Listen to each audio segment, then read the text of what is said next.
What's up, guys? Chase Oliver here, bringing you another live Q&A to the channel. This is actually episode 13. I went back and checked. I think there's 3 episode 11s. Maybe this is episode 14. Whatever. Lucky number 13. Unlucky number 13. Whatever you want to call it. May 11th. Oh, wow. It's Friday the 13th. We should have saved this for this Friday. Well, it is.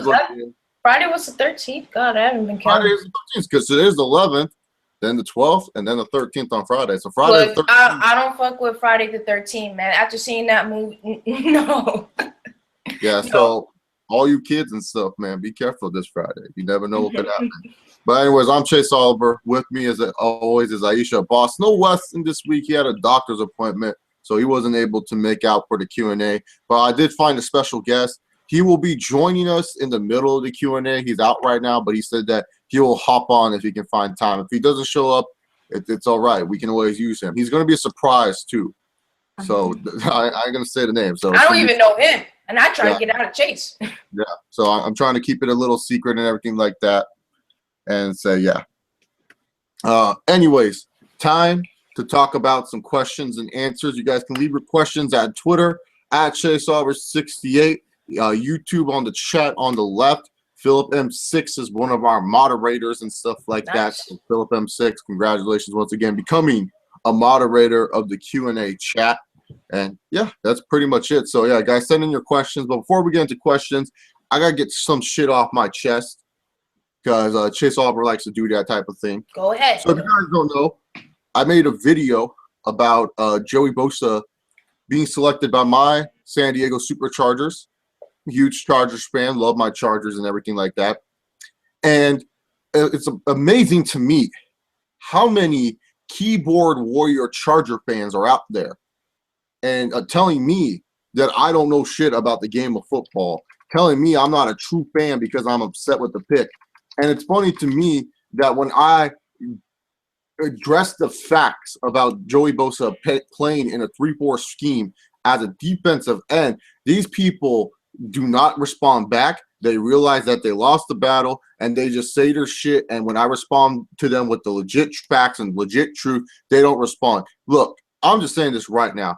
For me, as someone who makes videos, I'll admit I've said some stupid things on here. I'm not going to be 100% correct or 100% right on a lot of things. But for you out there, the people who do comment and stuff like that, just understand, I at least have the balls and the courage to show my ugly face on camera and be able to talk on here. And a lot of people don't understand. When I made that video, it was on draft night. I was clearly upset on draft night. So you're telling me that all of a sudden, after days after the video, I'm still an idiot? I'm still not right about certain things? It was on fucking draft night. That's why when I made my WWE release video, I freaking said, oh, this is the time I'm filming at, because I didn't want people to be in the comment section and be like, oh, man, you missed this release. Because, fuck, man, I can't keep up with all the releases. Like, you know what I'm saying? So, for me personally, you're going to go on here and you're going to challenge me on my football knowledge and challenge me and say that, oh, I don't know shit about the game. Why don't you make a video and try to fucking say shit? Why don't you come on camera and you say something instead of being a fucking keyboard warrior? Because guess what? What if Joey Bosa fucking sucks? I know most of you motherfuckers are going to come back onto the video and say I was right. No, you guys are just going to be like, well, I left that comment. I made that video. It's not going anywhere. The only video I have ever removed on the Chase Oliver channel, the only video I've ever removed on this channel was a video when I left the first time saying I was gone from YouTube. Why did I remove that video? Because I didn't want people to be confused. I didn't want people to sit here and be like, oh, he made a video saying he left and now he's back and stuff like that. So that's why I freaking removed that video. All the other videos, all the other stupid shit I say is on here and it stays on here. It doesn't leave. I'm true to myself.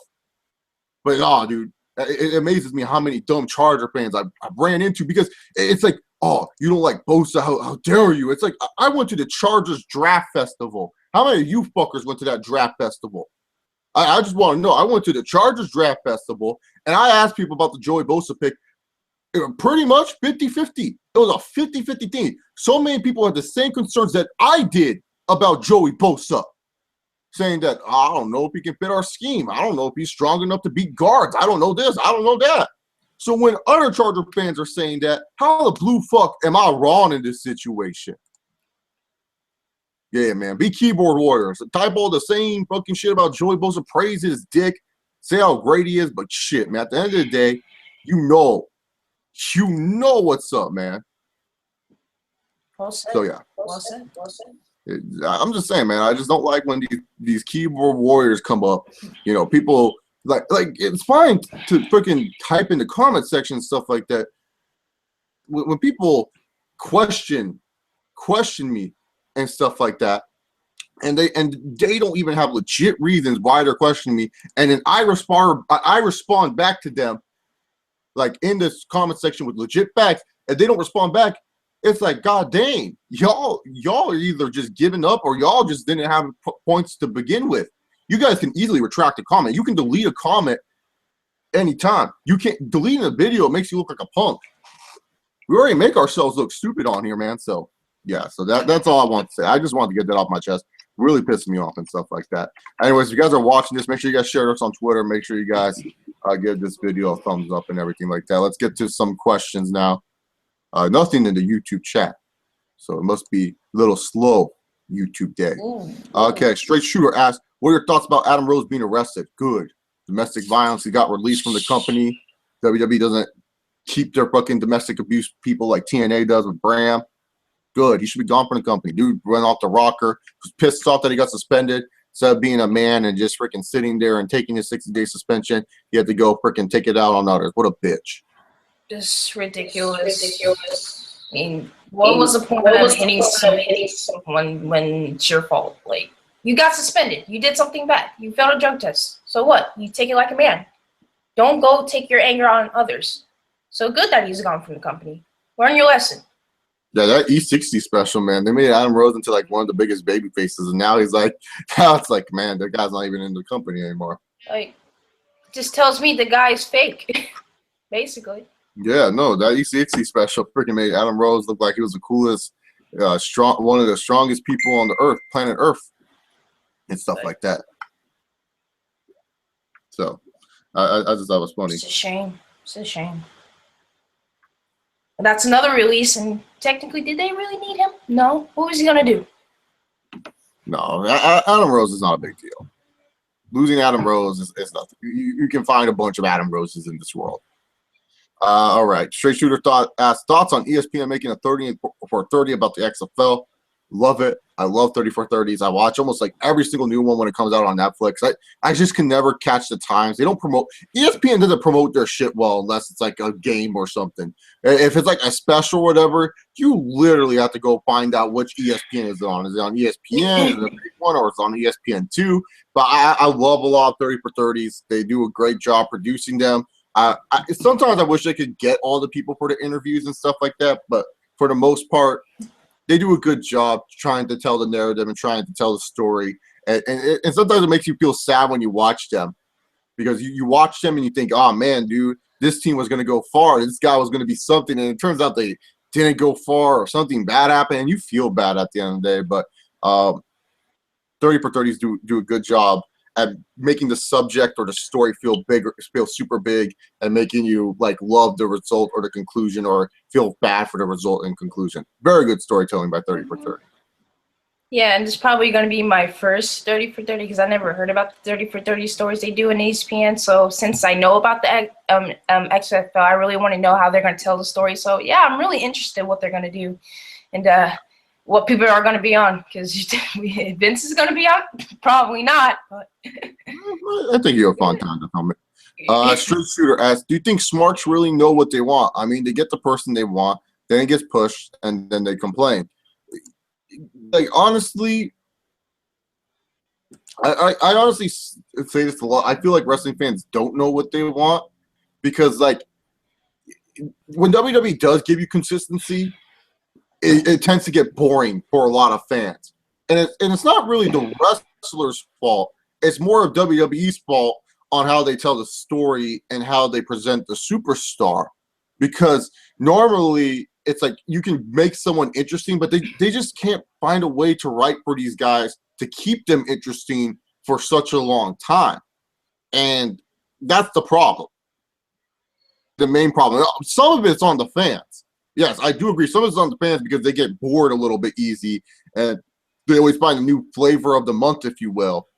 But at the same time, it's also the WWE's fault because they can't really write to make these guys interesting for such a period of time.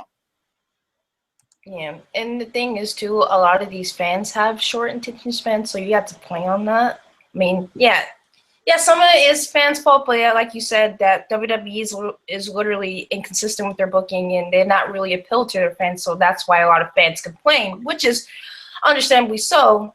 But yeah, a lot of it does have to do with WWE. It's the fans too, but I mean, as of right now, it's just.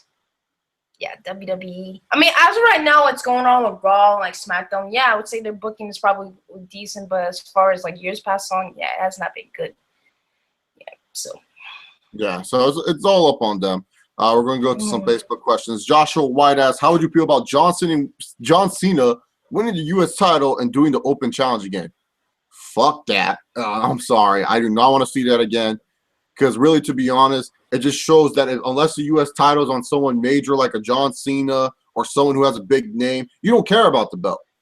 Why should I care about these open challenges? Because they don't freaking produce anyone. They don't make anyone feel bigger. It's just another theme for LOL Cena wins, but on a smaller scale. That's why people didn't bitch about the U.S. Open Challenge, because Cena's been doing the same shit for years, where he goes on, he has good matches with people, and he beats them.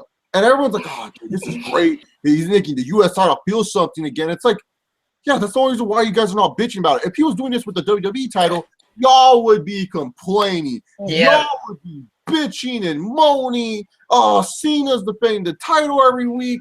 He did it with the U.S. title to make Carbell. It's smaller. You're appreciating it more. You're sitting there and you're saying to yourself, man, Cena's not that bad in the ring. Oh, Cena's doing good things. He's been doing the same shit for all these years. There's nothing different. Yes. There is nothing different. So, like, for all these people out there that sit here and say, like, oh, Cena's U.S. title reign's great. Well, where's Del Rio now after beating Cena? He's nowhere. Kalisto is our U.S. champion. He ain't doing shit. So, no, I don't want to see Cena be the U.S. champion again because, really, to be honest, they made something of that belt. And I told people this. I remember saying to people, his U.S. title reign sucks. It means absolutely nothing. It's a waste of time. And look at that. Where's the U.S. title? It opened the pre-show twice in a row. You telling me if Cena did such a great job bringing prestige back to that belt, why isn't the U.S. title bigger? Yeah. No.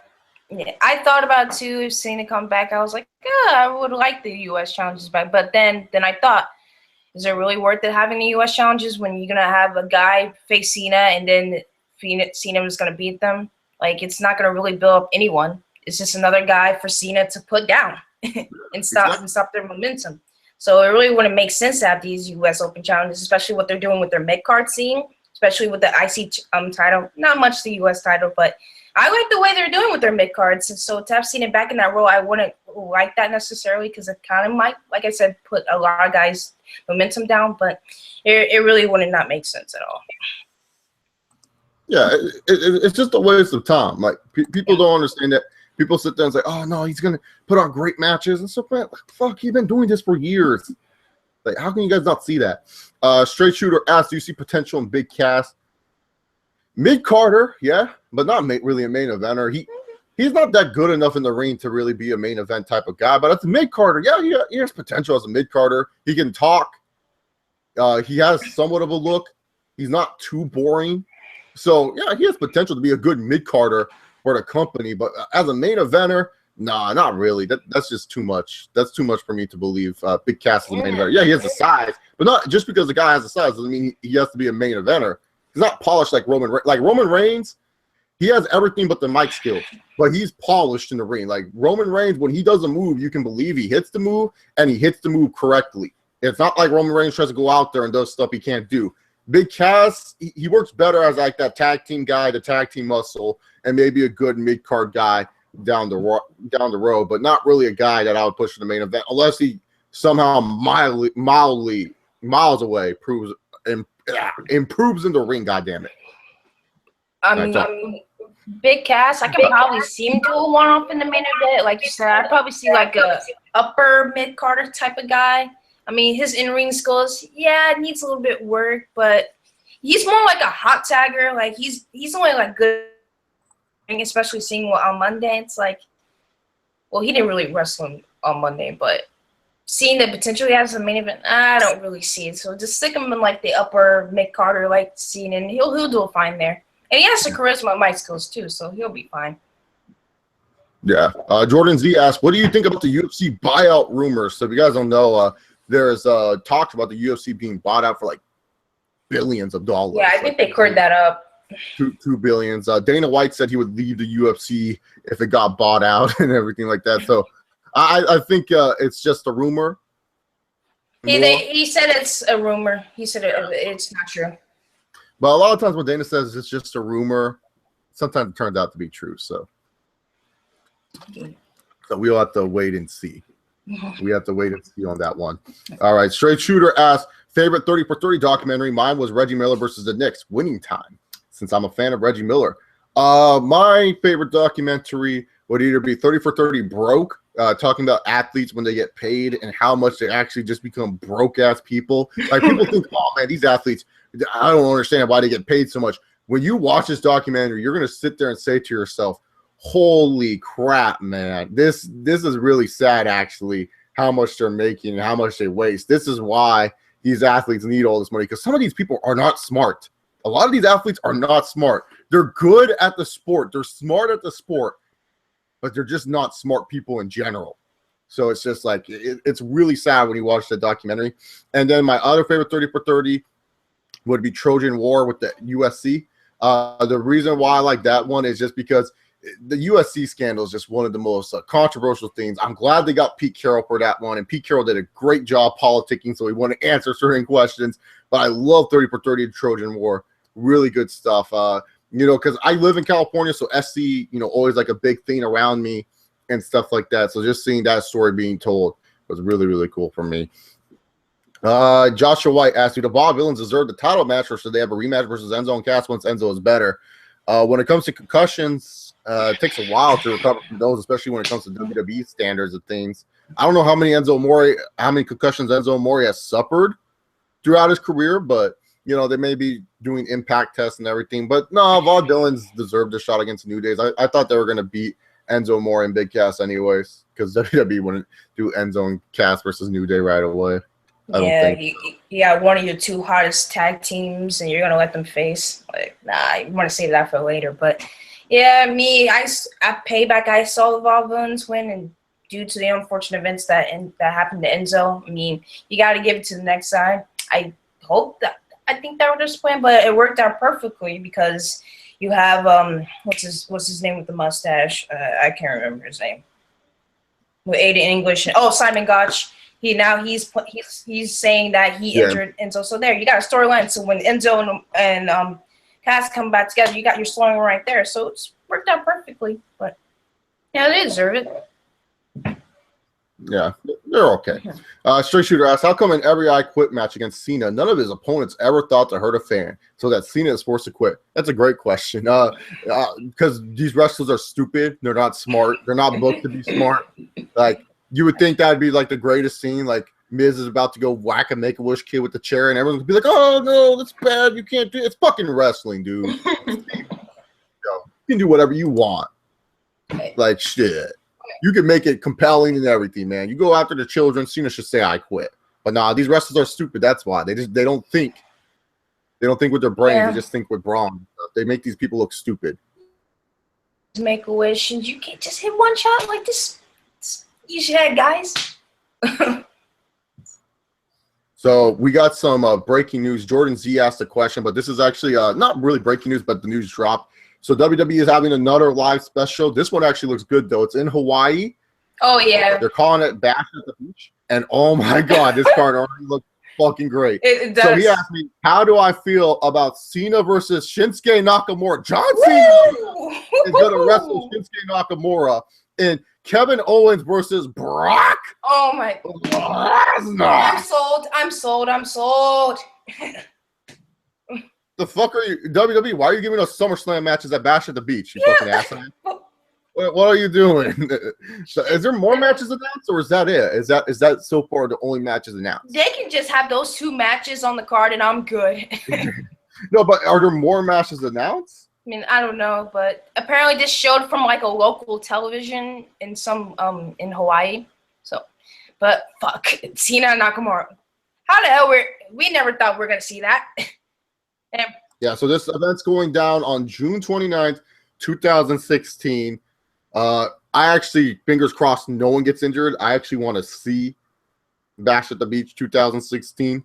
So, yeah, that's going to be a good matchup between Johnson and Shinsuke Nakamura. The Hawaii fans are in for a treat. WWE's coming back to Hawaii in full force. Cena versus Nakamura is going to be fucking fun.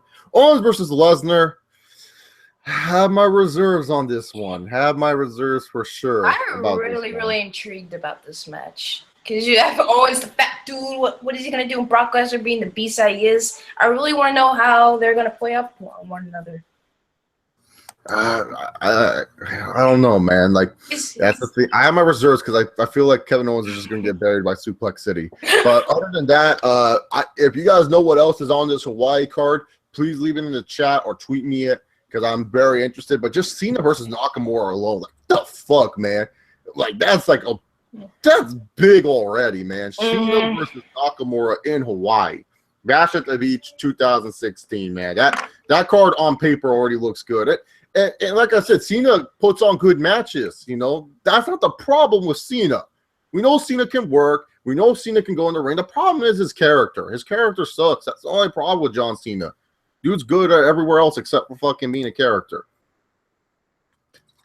Straight Shooter asks, where do you see Cena versus Reigns happening this year? SummerSlam or 33? WrestleMania 33. I think WrestleMania, in all honesty. That's a WrestleMania match, if anything. SummerSlam, you can have Cena feud with whoever's the leader of the club, as they call them in WWE. The club. Dumb name. Really dumb name. The club. They're the club. What club? The club. They're just a club. It doesn't make sense. Could have named them Bulletproof or something. Nah, the club. That's the better name. The club. The Breakfast Club. Imagine they giving that name. Breakfast Club would be a great faction, so let's not compare the club to the Breakfast Club. All right. So, Mr. TNA 2005 asks, NXT to me is the most overrated wrestling ever, except for the PPVs. Their weekly TV has no good storylines. People do not tell stories of matches. ETC, your opinion? Yeah, no, I agree. NXT's overrated. I say NXT is not that great of a product. People hate on me for it. I don't give a fuck. It's the truth. Nothing special about NXT. NXT is just an okay product. You know, if this is the future of wrestling, I'm scared of wrestling. You know what I'm saying? Like, this is my future. These bland, boring MMA type of wrestlers, man. Like, what the fuck? If I want to watch bland, boring MMA fights, I'll go watch MMA. I don't want to watch that in my WWE. Give me characters. Give me wacky, insane shit. Like, you know, they take guys, they try to make them interesting, but it's just like, it's either like gimmicks that were like, oh, we've seen this before, or it's just like they don't work on the main roster. Like, some of these gimmicks are not going to work on the main roster, man. Bull Fit, I actually thought could have worked on the main roster because it's kind of punny and funny. But of course, since it could work on the main roster, they're going to release the guy. I don't think Bull Dempsey was a great talent or anything, but Bull Fit could have worked. I thought Bull Fit could have worked easily. But yeah, the only thing about NXT that's good is their specials. Is when they have the NXT takeovers. Those are the only good things about NXT because it's just like a Ring of Honor show. It's just like a Ring of Honor show. It's like Ring of Honor weekly. But you get those specials and bam, it just delivers. So yeah, Aisha, like the phone or thoughts on yeah, that? sorry. Like the only time NXT was good was like around 2014 to like 2015. But NXT now, yeah, I stopped watching. I just really got tired of the same thing they were doing like every week. It's good to see Samoa Joe as champ. Happy about that, but it's not gonna make me watch. Like you said, I want characters. I want storylines to be built. Like I want these guys to actually succeed on the main roster. And if you're not giving me that, then what's the point of watching? So, yeah. Especially you got all these TNA guys. It's like, yeah. Straight Shooter asks, what do you think of the rumors that WWE is bringing back War Games? Very exciting, exciting stuff, to be honest. I hope the War Games come back. I don't know what feud they'll put it in or if they'll make the feud interesting. But if they're going to bring back the War Games and then try to throw the Shield together back to face off against the Club, fuck that, dude. The Shield needs to take time before they reunite, man. I mean, it's only been 2 years. Like, wait a while longer before you bring the Shield back to our lives, man. Like, we all love and miss the Shield, but not that much. Like, come on, WWE, take your time.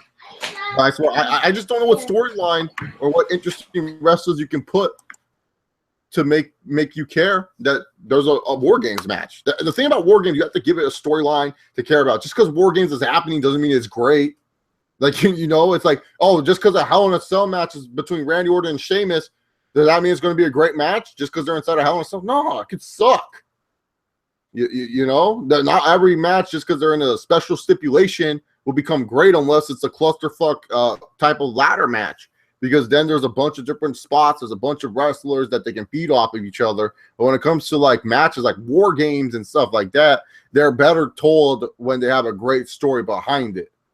Same with like Elimination Chamber. Those matches are better told when they have a great story behind it. You know, you can put a match in a stipulation. It doesn't matter unless it has a good story. Blue Knight asks, what are your thoughts on IWC White Knights are pushing justice for the 8 WWE jobbers that just got released? I don't get that, man. Like, what justice? They're getting paid too much money to stay on the roster. There's no justice. They got released. They got fired. Anyone gets released and fired in this fucking world. Like, yeah, it sucks that some of these guys got released, but at the end of the day, if they're really good, they're going to find jobs other places. It's not like they're going to be lost of money. They're going to find their own jobs. They're going to make money at other places. Sure, it's not going to be that WWE money, but they're fine. A lot of these guys are going to be fine. They're going to find bookings. Like guys like Hornswoggle, who have been on WWE TV for years, he's going to be fine. He's going to find a job somewhere. He's actually on Global Force now. Oh, yeah. See, there you go. He got a job right away. He's going to sell gold with Jeff Jarrett. Him and that gold. And also Damian Sandow. Yep. Good for him. I think that's a guy they underutilized so well, and I hope he succeeds so well on independent. Yeah, but I hate when wrestling fans say, oh, man, these guys deserve better, you know, blah, blah, blah. Like, not deserve better, but, like, you know, in the sense where, like, they shouldn't have gotten fired or something. It's like these guys can get fired. That's the thing. You're paying someone way too much to do way too little. You're going to fire them. And that's just how it works in business. Like Wade Barrett, like, what did he do? Like, nothing. Like, his only good spot was in the Nexus. Like, who else? Cameron, like, she didn't do shit. Like, her favorite match was Alicia Molina. Cameron was terrible. She was always good for 12 divas, and once she got off that show, she turned bad. Who gives a fuck? Hornswoggle, his only memory was him being the freaking Computer Anonymous manager and him being the ill, whatever that word is, child for Vince. Illegitimate child of Vince McMahon. Illegitimate child. And who else got released? Oh, Alex Riley. I mean, yeah, he was over when he was with The Miz, but they didn't really do anything with him. So, bye. Yeah, dude. So, yeah, just it happens. Like, if these guys are not important, you got to let them go. What they're going to do to the company? Nothing. Yeah, exactly. All right. So, anyways, Will Pearl #1 asks, "Do you watch Lucha Underground?" Nope. I do. Nope. I do, but I haven't this season because I've been busy with school. But I mean to catch up. Mr. TNA 2005 asks, "To me, Asuka is fantastic. She is different in her own way. She can get away without talking. Your thoughts?" Oh yeah, she doesn't need to talk. If you make Asuka talk, that's when you're going to kill her character. The way she smiles, the way she looks, the way she acts, she's fine how she is. She's perfect almost. She's good. I like Asuka. Asuka, however you want to pronounce it. I like her. She's good. She's good at what she does. I'm always afraid when people wrestle her because she kicks really hard. So I'm afraid that like very stiff. Like their nose. Yeah, she's very stiff. My only complaint about her. But I'm fine with wrestlers who are stiff. At the end of the day, you're trying to sell to me that this is a real fight. So she does a good job at selling to me that she can kick any woman's ass on the main roster or even in the world. So, like, you know when people were asking, like, the questions were Ronda Rousey, like, undefeated and stuff like that? Oh, who could face Ronda Rousey and could actually give her a fucking challenge? Asuka is, like, the perfect answer now. If Ronda Rousey was still, undefeated, she's still a big deal. I'm not trying to say Ronda Rousey isn't, but when it comes down to when she was undefeated, I remember every Q&A, talks about Ronda coming to the WWE, who could face her. There was, like, no one. I was, like, trying to convince myself Natalia or Paige could beat up Ronda. Asuka looks like she could do some damage to Ronda. She would be scary, and plus it would work. She just comes out and smiles and looks creepy at Ronda. It would be great. So, yeah, Asuka is good. I agree, Miss TNA. She don't need to talk. She's quick. Can she even speak English? That episode Breaking Point, she was just kind of like looking at Dana Brooke going, good. So, I doubt it. Maybe Nakamura can teach her some words. But not to be racist, I love Asuka. I'm just saying she couldn't speak. But Dana Brooke on Raw, that's amazing. Hey, honey. I was like, what the hell? I'm not a fan of Bailey the Hippo. But why the fuck is Bailey still on NXT and Dana Brooke is in the main? Isn't Bailey injured though right now? Well, to give them credit, Dana and Emma worked together in NXT, so it made sense for that's true, but it's just like, man, they're bringing up all the NXT. They're bringing like the. This is what WWE is doing right now for all you sports fans out there. The WWE is like playing Major League Baseball, and they're not even bringing up their good developmental talent and the AAAs. They're bringing up like their freaking C-level talent. They're just basic at best. You know, it's like they're not bringing up the real talented guys that could maybe help this company for some reason. Everyone's probably shocked, like, wow, Chase is actually liking Finn Balor and all these. I think they're good. I'm just not fans of them. I can think people can help the fucking company and stuff like that. So yeah, just because I'm not fans of people does not mean I think they suck completely. Unless you're Sami Zayn, fuck you. Oh, all right. So. Oh! Gotta hit like that. So, fuck Sami Zayn. No. Straight Shooter asked, what is your favorite TNA match? Mine was Joe versus Styles versus Daniels, Unbreakable 2005. That's a go-to TNA match for everyone. Yeah. pretty much that's a go-to. Like, I'm being dead serious when I say this. It's not trying to sound joking or anything. If you guys need to watch one TNA match in your life, you've never seen anything of TNA, that is the fucking match. That is the fucking match of TNA. Amazing. Just amazing for the X division. Let me give you my favorite matches from all the divisions minus the Knockouts tag division, because fuck that division. And the Legends title shit, King of the Mountain title, whatever. I don't care about that belt particularly. So tag team, it's not really the tag team title matches or anything like that, but Triple X versus AMW, Turning Point 04. If Triple X or AMW loses, they must disband forever. Triple X and AMW was this long-running feud from like 03, man. And they took out Senshi and everything like that. And AMW and Triple X, they just want to prove who was the best tag team. So they decided to, after 1 year, after having an epic steel cage match, they wanted another one, this time in the deadly 6 sides of steel. I don't know if this was the first 6 sides of steel. I think it was the first 6 sides of steel. I could be wrong on that. My TNA knowledge is not as good as it used to be. But from my knowledge, I know it was the first ever pay-per-view with the 6 sides of steel. And these two just went out there, told a tremendous story, kicked some freaking major ass. You got a highlight from Elix Skipper that TNA still plays today. Great stuff. When it comes to world title matches in TNA, or just like the world title scene, the main event scene, the world title match that can't go wrong is actually, funny enough, AJ versus Christopher Daniels versus Samoa Joe, Turning Point, and wow, Turning Point. This was actually funny too. They had Turning Point twice in 1 year. Really confused on this one. Turning Point 09. So there's 2 turning points actually in TNA. One happened in January and one happened in December. But the December one was a good turning point. Really good turning point. Possibly one of my favorite TNA pay-per-views of all time. Pretty much AJ Styles. TNA was doing a weird thing. Main Event Mafia pretty much like turned off a lot of fans.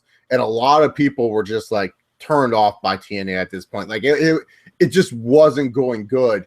And everyone was just complaining and stuff like that. And then TNA decided, fuck it, pull the trigger. They gave AJ Styles a world title. AJ Styles beat Sting at Bound for Glory '09. And then later on, it was like we're getting the AJ Styles wrestling run. And at the time, WWE in '09, let's remember, they were doing like Cena versus Orton '89. Like they're on that Cena versus Orton crap. Really, the only good thing in '09 was Punk versus Hardy, but that ended in the summertime. And then CM Punk was a jobber bitch to freaking Undertaker and stuff like that. And so TNA, they were doing some good stuff at the end of the year, man. They were doing some really good stuff. And then they're doing that world title triple threat match. And, man, that match just tore the house down. Really good stuff by Impact. I could be wrong about Turning Point '09 happening twice, but I remember Turning Point happening twice in 1 year. That was absolutely ridiculous. I was just like, what are y'all doing? But those are some other really good TNA matches. There's other matches, too. TNA has a good history of good matches. You know, there's a lot of good matches in TNA history. It's just the storylines and the character development and all that other stuff that make you want to just disregard TNA and stuff like that. Me, obviously the triple threat at Breaking Point, shit was great. Kurt Angle versus Samoa Joe, Lockdown 2008. Woo, woo, oh yeah, the MMA cage match that they were having. Yeah, the submissions, they were hard hitting each other. It's like, fuck, dude, and Samoa Joe winning the title. That was great. Fun fact, Samoa Joe won the title in the same place he won the NXT title. Hey, there you go. All Massachusetts. Samoa Joe's favorite place. I like Chris Harris versus James Storm, Sacrifice 07. That was nice. I like Kurt Angle versus what was that? Kurt Angle versus AJ Styles, Hard Justice 08. Not a fan. Not a fan. You don't like that match? No, not at all. Just because of the storyline. It's pretty bad. Yeah, AJ was retarded and he loved Karen Angle. Oh god. Right. Yeah, I love the match. Let's not remember bad times with AJ Styles. I swear to okay, so if you guys didn't watch my Shop TNA unboxing, I got the AJ Styles collection and stuff like that. Swear to God, dude, once I hit this 3, half the matches I was just thinking of bad days of AJ Styles. I'll be dead honest, have not even put in disc 4 yet because I'm just afraid of the horrors that I'm going to see of Claire Lynch being brought up and everything. Like, oh my God, dude. But the first 2 discs, absolutely phenomenal. No pun intended. Actually, pun fully intended. Straight Shooter asks, what would the whole make Darren Young great again when was he great? I mean, I like Backlund, but see, it seems like a waste. I do not. I don't get this at all. Well, Darren Young's trying to play off Bob Backlund being such a, Bob Backlund's pretty popular in the IWC circle, like especially from hardcore wrestling fans. Older fans are going to get behind it because it's Bob Backlund. He's fucking insane. But I just don't get it. Like you said, when was Darren Young ever great? It makes no sense. Like, I don't know what kind of funny business they're trying to do. I don't know if it's going to lead to anything. Like, that's the thing. Like, if Darren Young was a mid-carder, let's say, had maybe 1-2 IC title reigns under his belt, and he was a character that was consistently featured every week on Raw, I'd be behind this. I'd be saying, oh, no, it's fine because they're just trying to repackage Darren Young. Even if he wasn't great, it would be funny because you're saying to yourself, well, Darren Young was never great, so why are they trying to do this? I mean, I watch a TV show every week. Darren Young always loses. It'd be funny. It'd be great. But the problem is Darren Young just hasn't been on TV. Just makes no fucking sense. And they're just throwing him in Bob Backlund for no reason. I mean, I'll say this. I like how they're putting effort toward Darren Young, but me towards Darren Young, I don't care for him. What is it going to really do with him? Could it work? Probably, but to me, I don't see it working, especially pairing up with Bob Backlund. Like, how? To me, that doesn't really mesh well together. So, but we have to see what they're going to do. But in terms of me, I don't see this going that long. Joshua White says, I'm on fire tonight. Anyway, speaking of big cash, rumors have been going around, and as next big show. That's absolutely terrible. I hope he doesn't become the next big show. Ginzo, I do not want to see another big show in my life. No, please. Do we have to see Big Guys turn face and heel like 20 times? Yeah, he just turns heel. Enzo, you saw. Never mind, Enzo. We a team again, bro. And cry. needs to apologize. He asked the most ridiculous question. How quick will the Shining Stars gimmick flop? You mean how quick will the Shining Stars gimmick succeed? How dare you insult the Shining Stars of Puerto Rico? Absolutely ridiculous, Genzo Jagger. Primo and Epico actually have characters. They're cutting good promos. They're good wrestlers. This is a legit tag team, not this New Day nonsense of bootios and fucking dildos on their head. I hope the Shining Stars beat the New Day. I'm not even joking when I say that. Everyone thinks I'm joking when I like the Shining Stars of Puerto Rico or Primo and Epico. No, dude. They fucking got over with their fucking dumb promos. Love it. When Superstars can take something stupid and make me care about it, that's when I say that's good stuff. Like the New Day, at one point they were doing a good job with it, but then they made the New Day into John Cena, cutting shitty jokes and being stupid. And instead of the New Day being naturally funny, the New Day actually tried to be funny. And I'm sorry that I don't like the New Day's humor. I think they're goofy. You know, it's funny. I actually was watching I watched Roman Reigns winning the title in Philadelphia when the fans were going ape shit and shit like that. And it was so funny. The only guy in the front row that wasn't going ape shit was this fucking dude wearing a New Day gear and the New Day fucking dildo. And I was saying to myself, man, see, this is what's wrong with wrestling fans, man. This guy right here that's not liking Roman Reigns, he's sitting here not liking Roman Reigns for his own reasons. But here he is in a light blue shirt wearing a fucking dildo that changes colors, and he's saying fans not to cheer this man. How the fuck are you going to like the New Day and then hate on Roman Reigns? Oh, they're entertaining. That's the only reason? Because they're entertaining?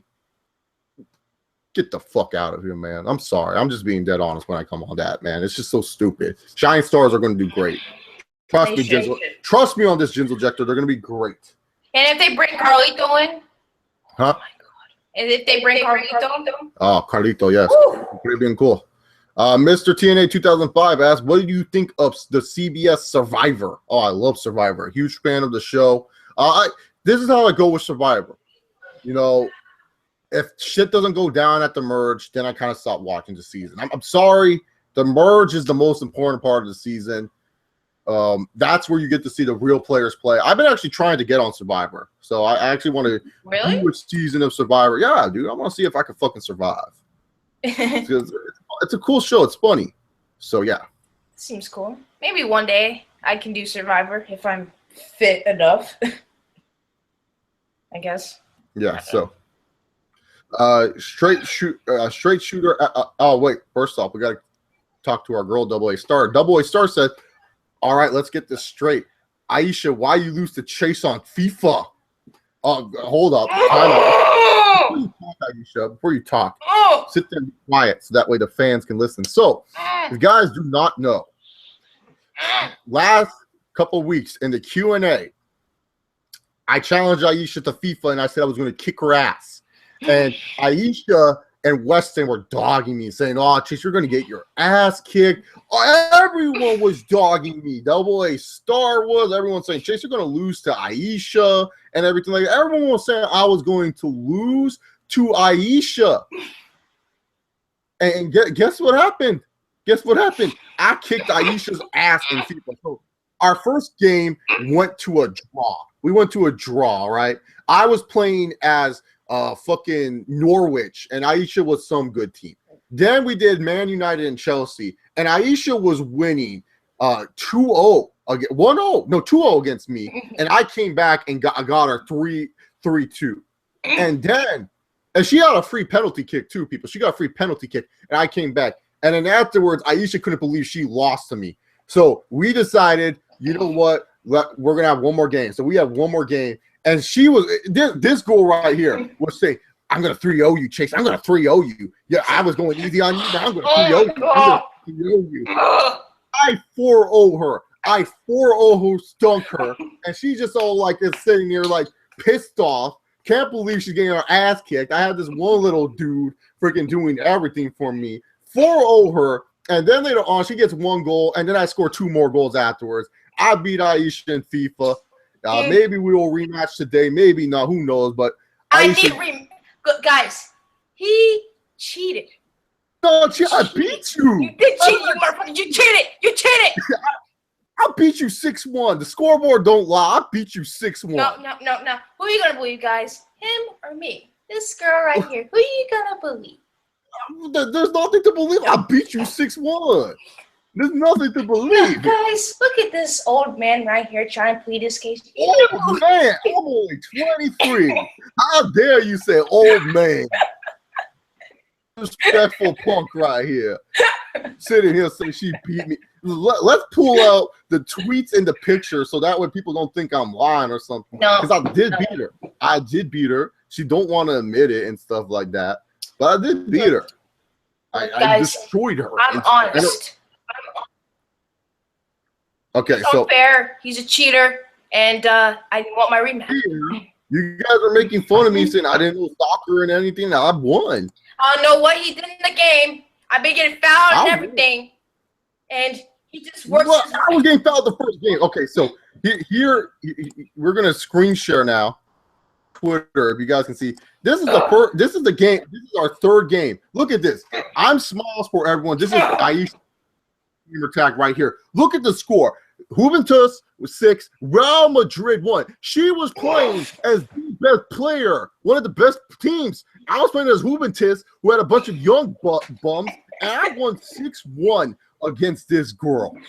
6-1. All right, and guess who I scored with? I didn't score with the good player. I scored with this little cunt right here. All right, let's get the picture up of this guy, dude. This guy's a little loser. I think you guys can see the picture, but I want to highlight it to show it even more. It's not loading.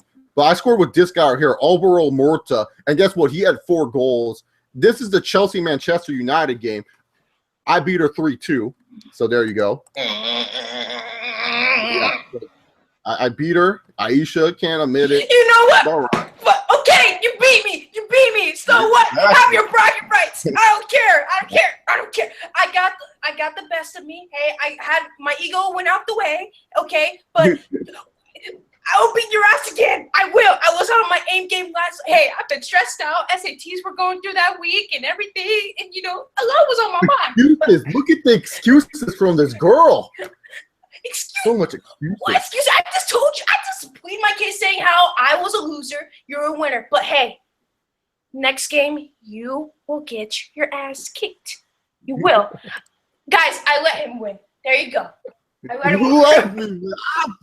You don't let someone win 6-1. That's ridiculous. This is ridiculous. Thoughts on Silva not on UFC 198 now? I'm fine with it. Honestly, I wasn't excited for Anderson Silva versus Uriah Hall. That was either going to be the fight of the night or the most boring fight of the night because Silva and Hall are counter fighters. They're just going to look at each other the whole time before they actually do shit. So, really, to be honest here, Spider, get healthy. That card is still fucking stacked. It don't matter. Losing Silva and Hall, it's like, yeah, it's a big deal, but it's not that big of a deal. You still got Vitor versus Jacare. You have Cyborg fighting on that show. You still have Maya versus Matt Brown. You still have Shogun fighting on that card. You still got this main event, Stipe versus Verdum. That card's still stacked. It's still a good card. I'm still paying $50 this Saturday to get it. But losing the Spider, it sucks, but it's not the end of the world for me. Yeah, I was actually kind of looking forward to that fight because Uriah Hall, he's been on my case. I've been liking what this kid has been doing. Anderson Silva, who wouldn't want to see an Anderson Silva fight? Like, come on. But, yeah, it sucks. But, like you said, this card is still stacked, man. Fuck the main event. Belfort, fuck. Brown and fuck, I'm paying for this pay-per-view this Sunday, man. I'm sorry, this Saturday. Yeah, we're so used to saying Sunday because we're wrestling fans. I know, right? Well, number 1 asks, what do you think of Waylon Smithers from The Simpsons? Which one's Smithers? He's like the idiot that Mr. Burns always yells at, right? I'm not a big Simpsons mark anymore. I used to be big on Simpsons. I don't watch Simpsons. Not big on Simpsons anymore. Mr. Tina 2005 asks, do you think there's any chance anyone beats Hillary Clinton? Because I'm 100% sure she'll win the election since 2013. No politics here. Yeah, we don't talk politics on the Chase Oliver channel, Mr. TNA 2005. Sorry to disappoint you, but I do not like. I'm vocal about a lot of things, but not about politics because that's just way too much discussion. I'm not really politics, to be honest, too. One thing you never talk about, like politics and religion. Yeah, exactly. You just get into way too much debates. Unless you want to talk about FIFA and getting your ass kicked, that's fine. Jordan Z, what do you think about everything going on with Adam Rose? We talked about that earlier, Jordan. We just pretty much said what an idiot he is. He couldn't handle suspension like a man, so he decided to take it out on someone. That's idiocracy at its best. So that's what we pretty much said. I just think he's an idiot. Mr. King 2005 asks, "Hey Chase, do you think your Chargers can surprise anyone and win the division and go to the playoffs?" Maybe. Maybe. You got Bosa. Fuck Bosa. Leave that on. Honestly, 40% yes. Derek Carr, really good player for the Raiders, but he is injury prone. So if he suffers an injury, that could help us out a little bit. Pretty much we need the Raiders to take a step back, but not because the Raiders are bad. It's because the injury, like some injuries happen, like some of their not like major players, but key pieces to that Raiders offense or defense just suffer all these injuries. Derek Carr, he does like a lot of scrambling plays, and sometimes he doesn't slide all the time. So maybe that could cost the Raiders and bite them in the ass. The Broncos, they still have a really good defense, but it doesn't matter in the regular season. Like, you can have a good defense for the postseason. That's always good to have. But it doesn't matter in the regular season if your defense is really good because, you can get your ass kicked if you're not scoring points on offense. That's why the Carolina Panthers were one of the best, well-balanced teams because they had a good defense and they had a really good offense behind them. Broncos, I don't know if they're going to really have that good of an offense, to be quite honest with you. So they're not really high on me. The Chiefs are actually, I think, are the division winners. The Raiders, even though they've made a lot of improvements, and I think they're going to be a really good team barring injuries, the Chiefs, dude, they just look so good on paper. The offense is good enough to score at least 17 points, which you need. And that defense can force a lot of turnovers. And they're going to have a healthy Justin Houston this year. They're able to keep a lot of their key pieces. Like, they lost Sean Smith. Whoop-de-doo. They lost Sean Smith. That sucks. But it's not the end of the world losing Sean Smith, okay? They're fine. So it's all up on the Chiefs, really, to be honest. If we can win one game against them and we can split it, that'll be fine. But if we can't split with the Chiefs, we're going to be screwed. If we lose our first game against the Chiefs, we're going to be screwed. So just saying, to be honest, there's a 40% chance that we could surprise some teams. Make a wild card. Yeah, I think there's a 80% chance we can be a wild card team for sure. But to win the division, man, that's hard to say. That's really hard to say because I think the Chiefs, they're going to do good this year. Like I said, the Raiders, the only way they fall off is Derek Carr gets injured, and he can get injured. I mean, he's been injured a couple times, actually. So, Chase, breaking news. Breaking news. Triple H has agreed to sign a new contract. How about breaking news? We knew he was going to sign a new contract. This dude just keep WWE picked up. They're afraid of those Fox. TNT was actually talking to Triple H, seeing if they can get him to run. He's still going, man. He's still going. Signed to like 2019, right? Yeah, something like that. But shit, he's still going. Like, what is it, like almost 47? What type of match should the WWE bring back to make things interesting again? Jinzel Jector asked. They just need to write better stories. I don't think that you can bring any type of match back, but if you don't have the story behind it, like I was talking about earlier, don't matter. Straight Shooter asked, what do you think of Stephen Curry of being the first ever unanimous NBA MVP? He was definitely the most unanimous player in this league, most valuable player to his team and to the league. I know everyone's going to make that argument, saying, no, he wasn't and stuff. But look, without Stephen Curry this year, the NBA would be in disastrous. Yeah, not Stephen disastrous, but they wouldn't be as successful. Stephen Curry is the most talked about athlete. He is freaking fun to watch. Warrior games did great in the ratings because of Stephen Curry. The Warriors went 73-9. Man, like 73-9, that's nothing to scoff. That's amazing. That's fucking amazing. He deserved unanimous MVP. Shaq in 2000 could have became unanimous MVP. I think someone voted for Tim Duncan. LeBron definitely got screwed, though, that 1 year, 2012 and 2013. He should have been unanimous, but some person voted for fucking Carmelo. I was like, Carmelo?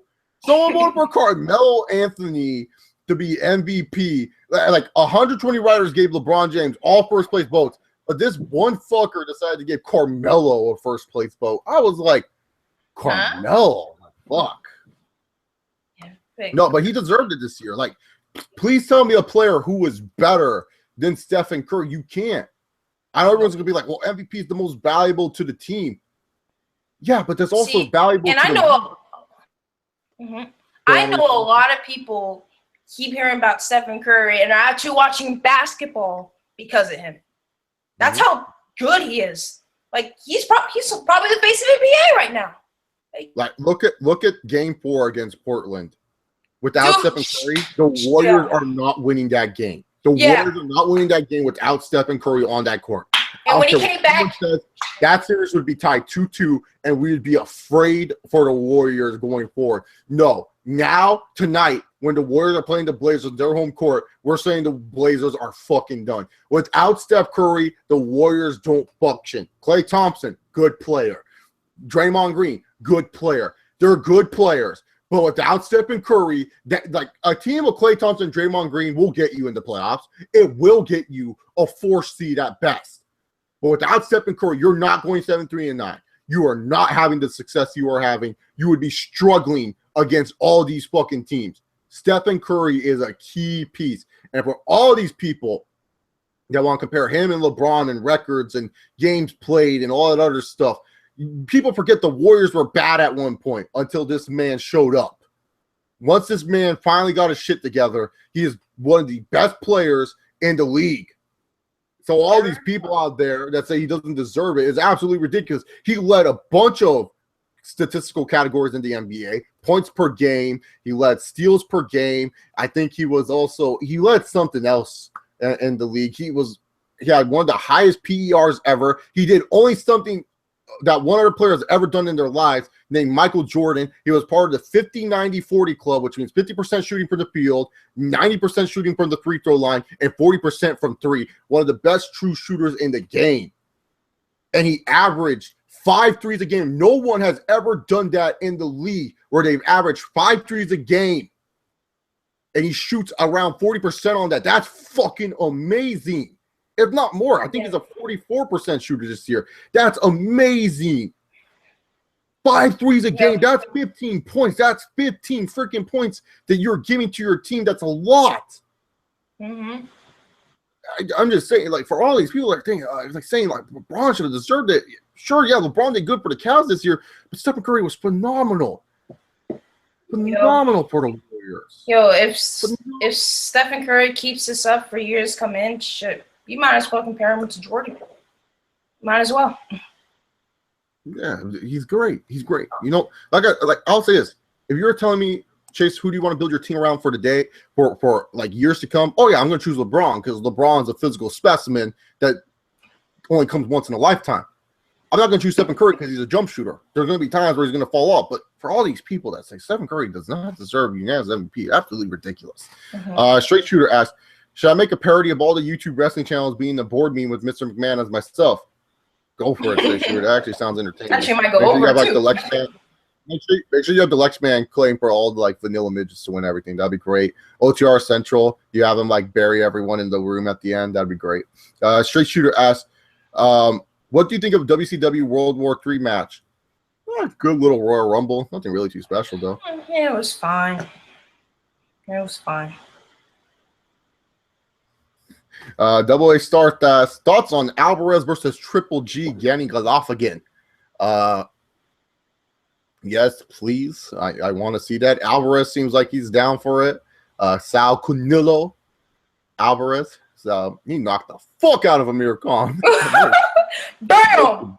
6th round. Alvarez, great. Buddy, he just went down. Shit. Alvarez is that since Pacquiao knocked out Haddon. But yeah, I'm down for that fight. Question 4: do you guys like Sami Zayn? To me, I do, because I'm invested more in him than I was with Brian. Nope. Not a Sami Zayn fan. I am. I like Sami Zayn in the NXT days where he was actually a character, not this.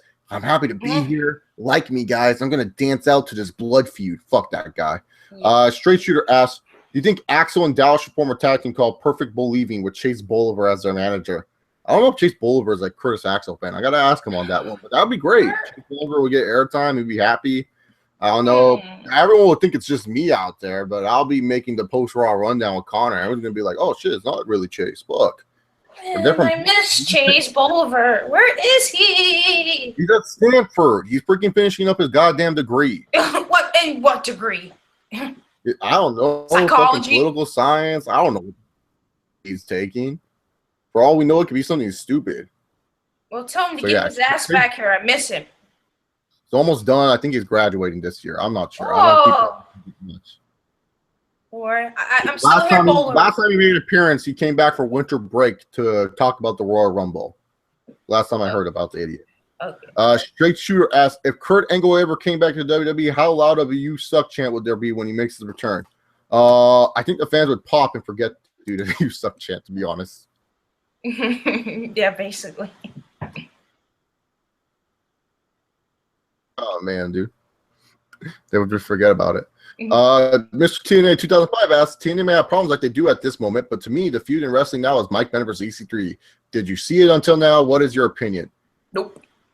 It's all right. Nothing too special. I like the direction they're going, even though EC3 has already lost before, so it makes no sense to me. But the thing is, it's the matches themselves make absolutely no fucking sense. How the fuck are you going to fight on the outside, do all these fucking moves on the outside, and that leads to a fucking 2 count? This is absolutely ridiculous. And then the fact that at Slammiversary, they're just going to have a normal one-on-one match instead of some stipulation match where there's no Maria or something. They're just going to have a normal match in what could be a heated rivalry. It's just so stupid. Maybe there's a reason why they're going to have a normal match. Maybe EC3 doesn't want stipulations, but I don't think TNA is going to write that where EC3 that says he doesn't want to use weapons or anything. He just wants to be a man-to-man. And the way EC3 cut his promo last week, I felt like that he really wants to freaking beat the fuck out of Mike Bennett. But to me, if they're just going to have a normal match, how are you going to do that? To me, the matches make no sense, Mr. TNA. I think they're doing good stuff on the microphone. Not going to discredit them there. But to me, wrestling is more about than just what you can do on the microphone. It's also about the story of the match and how the matches go and how the matches work. If the matches make no sense, how am I going to think this feud makes sense?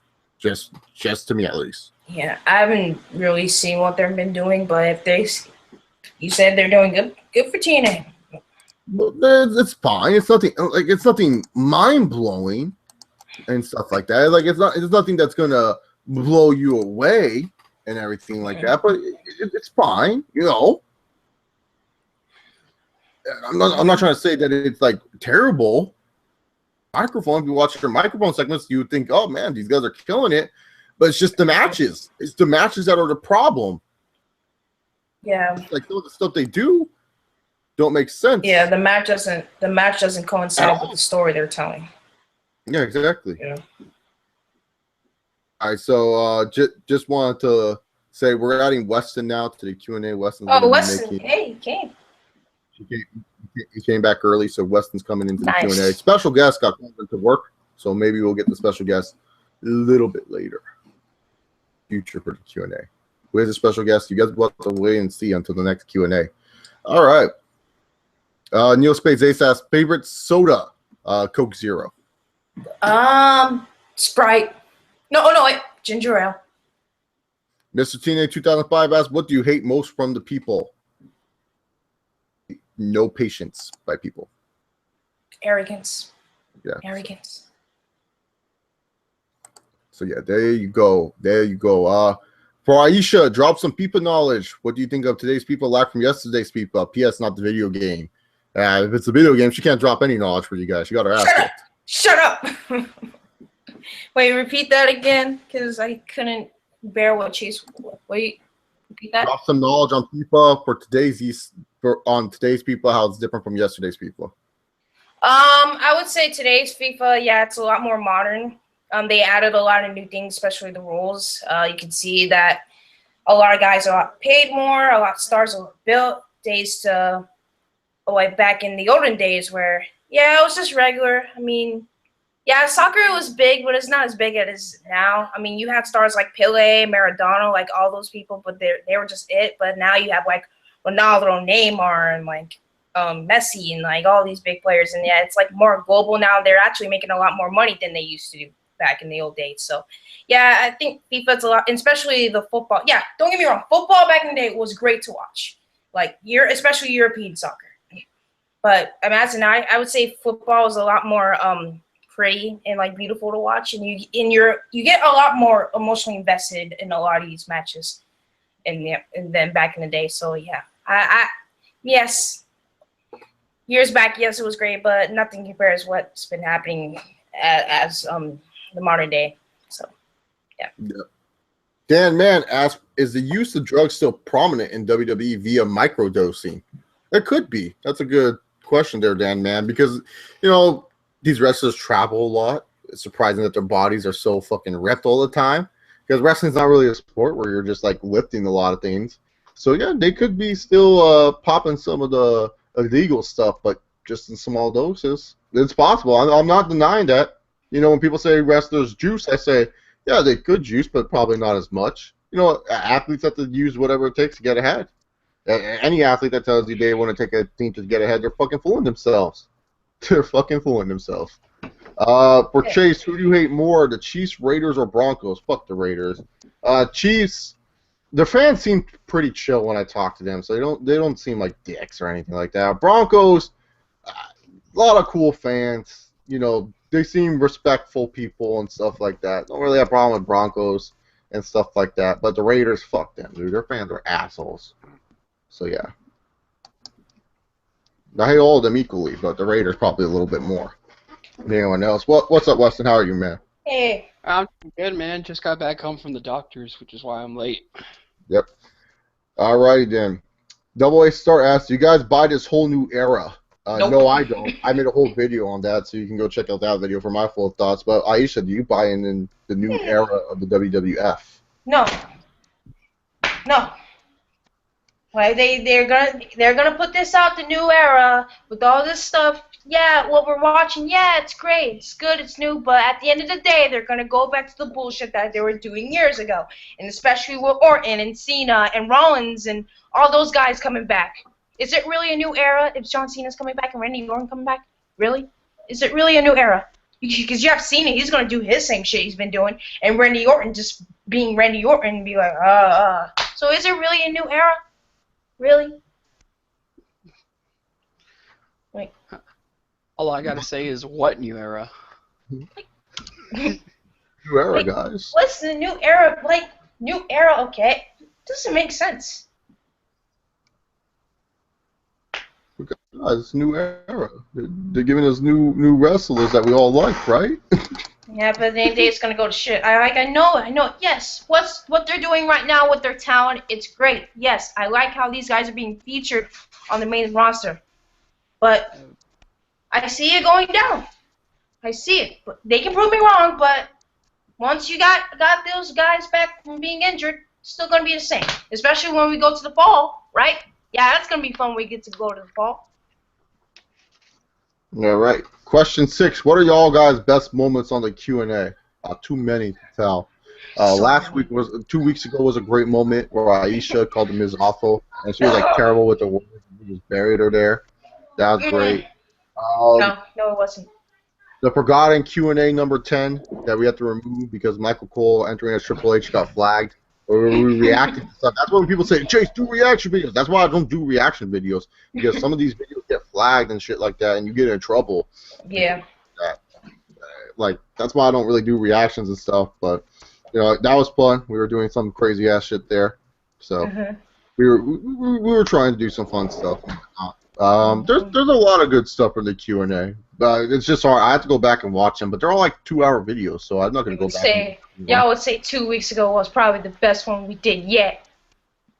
What? 2 weeks was. It was one of the best ones. Award-winning Q&A.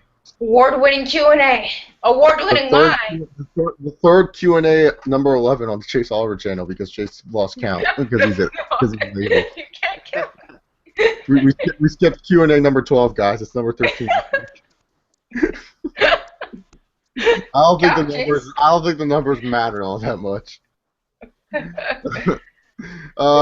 Question 7: thoughts on Civil War? Quick Thoughts, great movie. I did a whole review on my channel. Check that out. That's a cheap plug. You know, you gotta plug yourself. I didn't watch it yet, but I've been planning to. So. Yeah, same here. I haven't watched it yet, but I plan on it. Yeah. So. We can't get. I just want to plug my own video, man. If you go watch that video, you go watch it. It helps me out. Yeah, I wanted to watch your reviews, but was like, no. I didn't watch the movie yet, so I don't want to spoil myself. Shout out to Earl. He has the same blanket that I have. That's pretty cool, man. Blue Knight asks, do you believe if Conor McGregor will fight at UFC 200? Hell no. He's off that card. There's like that rumor fight. He get his ass kicked by Mayweather in a boxing match. I don't know. He will get his ass. Okay. He will get his ass kicked in boxing, but MMA, maybe Conor will do it, but he will get his ass kicked. In boxing, there's no way he's going to beat Mayweather. Mayweather's just going to school him in boxing. No way. Like, don't get me wrong, this is probably the best chance to go after Mayweather because Mayweather is now considered old at the age of 39. Old. That's all you know with these athletes. The athletes' lives are so much different than other people's lives. They're old at the age of 35. And so Mayweather's an old man wrestling at 39. So, Neo Spades Ace asks, do you guys remember Quick or Pac-Man? He was part of Team Pac-Man, but he wasn't Pac-Man. Pac-Man was a football player that wrestled for TNA for a bit. Former TNA Tag Team Champion, by the way.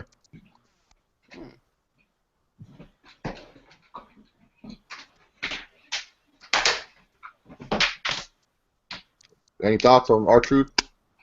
Get my charger. Which moment in WWE or TNA shocked the living hell out of you? Ooh. Shocked the living hell out of me. Stone Cold coming back at Backlash, dog. I didn't see that coming one bit. I was like, oh, it's going fucking insane. And then the Rock coming back for that one Raw with Rusev.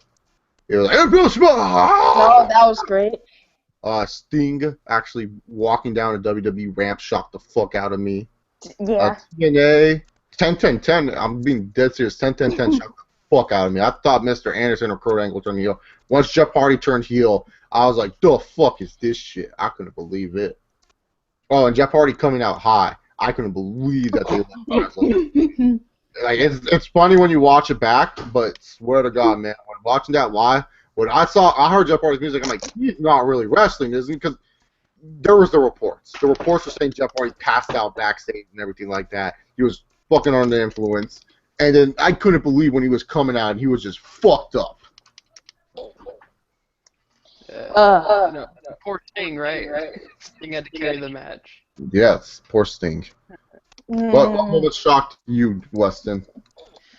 Oh man, in WWE recently, probably Sting debuting at Survivor Series, and then having it stare down with Triple H. I was literally like, "What's gonna happen? What's gonna happen?" And then TNA, I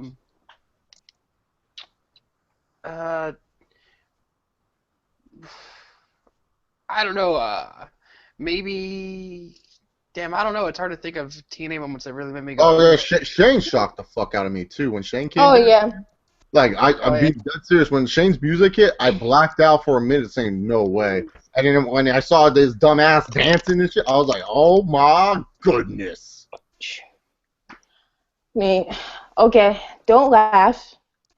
I was 11 at this time, so I had to grow up and realize how dumb it was. But when the Nexus attacked Cena, I was screaming at my TV and saying, "Why? Why would you attack Cena like this? Why would you attack him like this? No!" Yeah, that really shocked the hell out of me. Not gonna lie. NJ says he loves a New Day, and Big E was good as the big guy and entertaining guy. I love it. Yeah, Big E's good. I love Big E. He's also a failed football player, guys, by the way. So for all you people who hate Roman Reigns for being a failed football player, you also have to hate Big E because he failed at football too. Also, you gotta hate Baron Corbin. Oh, yeah, Baron Corbin. You gotta hate a lot of wrestlers. A lot of them are failed football players. Brock Lesnar.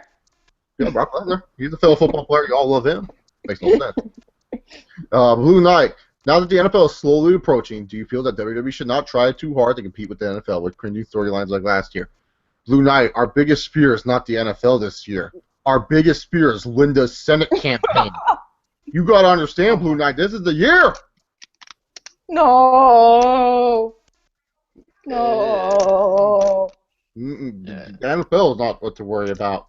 It's Linda's Santa campaign. Okay? Especially with this new era shit. You Oh. see what that guy's talking about? You see the pattern? Mr. TNA asks, if you two, Schleg Daddy and James Carter TV, would play Monopoly, who do you think will win? I've actually played Monopoly with James. Dude's a fucking beast. Fucking cheats and shit. Nah, I'm just kidding. James is a good friend of mine, so if you guys don't know, we play Madden and all that other stuff every time. Yeah, I actually played Monopoly with James. It was like James, Gold Standard, and I think JD Venom. We were all playing Monopoly one night, and James was kicking our fucking asses, dude, and stuff like that. So James would probably win. I don't know how good Schleg Daddy is at Monopoly. Aisha, she talks too much, so she'd probably get her ass kicked. And then I would just be decent. You just have to. You just have to. You were talking shit, so it's your fault. Look, and I apologize. Like I said, my ego got the best of me. Excuses. It happens, okay? It's not an excuse when it's fact, okay? Fact. Excuses. All right. Kadeem Simon asks, what are your favorite Ryback moments? Oh, dude, there's so many. My personal favorite Ryback moment is when, what's it called? He came out and like CM Punk was beating up Mick Foley, and out came Ryback, and he stared down CM Punk, and I was just saying to myself, fuck, this is actually a big time match. This is actually a mega star I'm watching being formed in front of my fucking eyes. Holy shit. Like, that's one of my favorite Ryback moments. Probably my favorite Ryback moment of all time. And then the other one where he shell-shocked Cena on the Raw after Mania, and he did the fucking Mexican fuck you and stuff like that. Ryback's a great guy, dude. I hope he finds success outside of the rest of WWE. Ryback. Oh, yeah. What the moment I like when he got cheered in this home crowd, and he was so over and no one gave a shit about him. In Las Vegas, they're all going fucking insane for Ryback. Amazing stuff. Oh, I love that. I'd have to go with the Las Vegas moment because, you know, that's Ryback's home state and whatever. People were going fucking nuts. Feed me more. Feed Like me every more. movie. It was just random, too, because Ryback was part of Ryback, so he wasn't really doing much. And then, like, we go back from commercial, and we were, Ryback rules! Ryback rules! Ryback rules! And they just went ape shit. And the Ryback didn't do anything special in the match. He just did the fucking punches, shoulder shoves, and they were eating up his moveset. It was great. I loved it. Big guy. The big guy. Yeah, I felt happy. He was smiling and he enjoyed it. It's like, yes. And too bad he's probably going to leave. Straight Shooter asked if Ryback was better build-up. Do you think Reigns versus Ryback would have been a good match for SummerSlam this year? Oh, hell yeah. Yep. Mm-hmm. He's too... Yeah, it would have been a good match. Roman Reigns would have sold Ryback's size like a boss, and Ryback would just beat the fuck out of Roman Reigns. Shit. Straight Shooter asks, Chase, how embarrassing is that Roger Goodell during the draft drew more heel heat than the heels in the WWE? Roger Goodell is a great heel. Did you see how he was playing to the crowd, too? Fucking amazing work by Roger Goodell. I may think he's a shitty NFL commissioner and he's an idiot, but I can't deny he plays a great... David Stern, though, a couple years back, his last draft was the fucking boss, dude. Oh, my... He was letting them boo, man. Like, he was all like, with the first pick, boo! And he was just, like, pondering to the crowd. He's like telling them, raise it up more. David Stern, 2014 draft. Go out to 2014 draft. Watch David Stern. Better heel heat than Roger Goodell. Roger Goodell was just great, though, because he was just, like, waiting there. He knew what the pause, too. He's like, with the first pick in the 2016 NFL draft. What? The St. Louis Rams. What? Select. What? Jared Goff. Because, like, he could have easily went with the first pick of the 2016 NFL draft. The Los Angeles Rams select Jared Goff. So he soaked that in so the what chance. Great fucking mic work by Roger Goodell, man. Great fucking mic work. Come to WWE, have a future here, man. You gotta teach them how to fucking cut these promos for these young guys on pauses and shit like that. You know what's sad? You see these people who have nothing to do with wrestling and they can just fucking cut promos. These guys. It's sad. Like, what? Wait, take notes from the NFL, guys. Kadeem Simon asks, do you watch Bob's Burgers? No, not a big fan of that show. Mr. No. Tino 2005 asks, if YWC booked WWE and all current WWE stars would be healthy, how do you think Mania card would look? Finn Balor versus Seth Rollins for the WWE World Heavyweight Championship. AJ Styles versus Kevin Owens. Sami Zayn versus Shinsuke Nakamura, 60-minute Iron Man match. There'd be no Cena, there'd be no Orton because they're not IWC favorites. Bailey versus Sasha versus just Bailey versus Sasha. They'll say fuck Charlotte. She's becoming the IWC hater, apparently. I don't know what else. Those are 4 matches I see the IWC booking. Roman Reigns wouldn't be on the card. They would have Roman Reigns get buried by like Dean Ambrose. So. Oh, Enzo Amore and Big Cass versus the Revival. No, versus the New Day. New Day. They love New Day. It's IWC Love Fest. Yeah, that sounds good to me. That sounds like a good WrestleMania. It'll definitely sell out 2,000 people. So. Weston, did you hear about Bash at the Beach 2016? Wait. Well, yeah, I saw the thing on it. Are they literally naming it that? Yeah, Like it's that's Bash gonna at be the the Beach. Well, hey, Did you see what's on the card? yeah, the Nakamura versus John Cena, which is awesome, and then we get Kevin Owens versus Brock Lesnar, which I'm like, okay, Kevin Owens has to get his ass kicked. There's no way Brock Lesnar's gonna get hit by a fat midget. But yeah, man, I'm excited for this show. Joshua White asks, WWE haven't released 7 people. I think it's 8. I don't know. What are your thoughts on that? Made a video called WWE Spring Clean 2016, so go check that out. Aisha and I pretty much just said that pretty much they needed to go. Paying them way too much, do way too little. Mm-hmm. It happens. It's working world. Neil Spades Ace asks, if you two would ever be in MLG for whatever game and had an interview, would you cut a promo or be normal? Well, Aisha, we know she'll never make MLG for, what's it called? Like, never make MLG for freaking FIFA because she sucks. Oh my god! I'll just be normal. Like, honestly, cutting a promo would be funny and all, but it's not wrestling. So. You just can't stop, can you? Blue Knight agrees with me. He says that I'm a diehard Raiders fans, but the fanboys of the Raiders I hate. Yeah, exactly. Those Raider fanboys, man. Fucking assholes. Oh, come here, Texas. watched, Dallas Cowboys fans are annoying. Yeah, Blue Knight's afraid of the Linda Sanek campaign. Yes, be afraid, Blue Knight. It's going to be terrible. Neil Spades 8 says, did you watch Khan versus Alvarez? If so, your thoughts? Yeah, Khan got his ass knocked the fuck out. That's my thoughts. Yeah. Fuck him here, Khan. That was just, whew, what a knockout.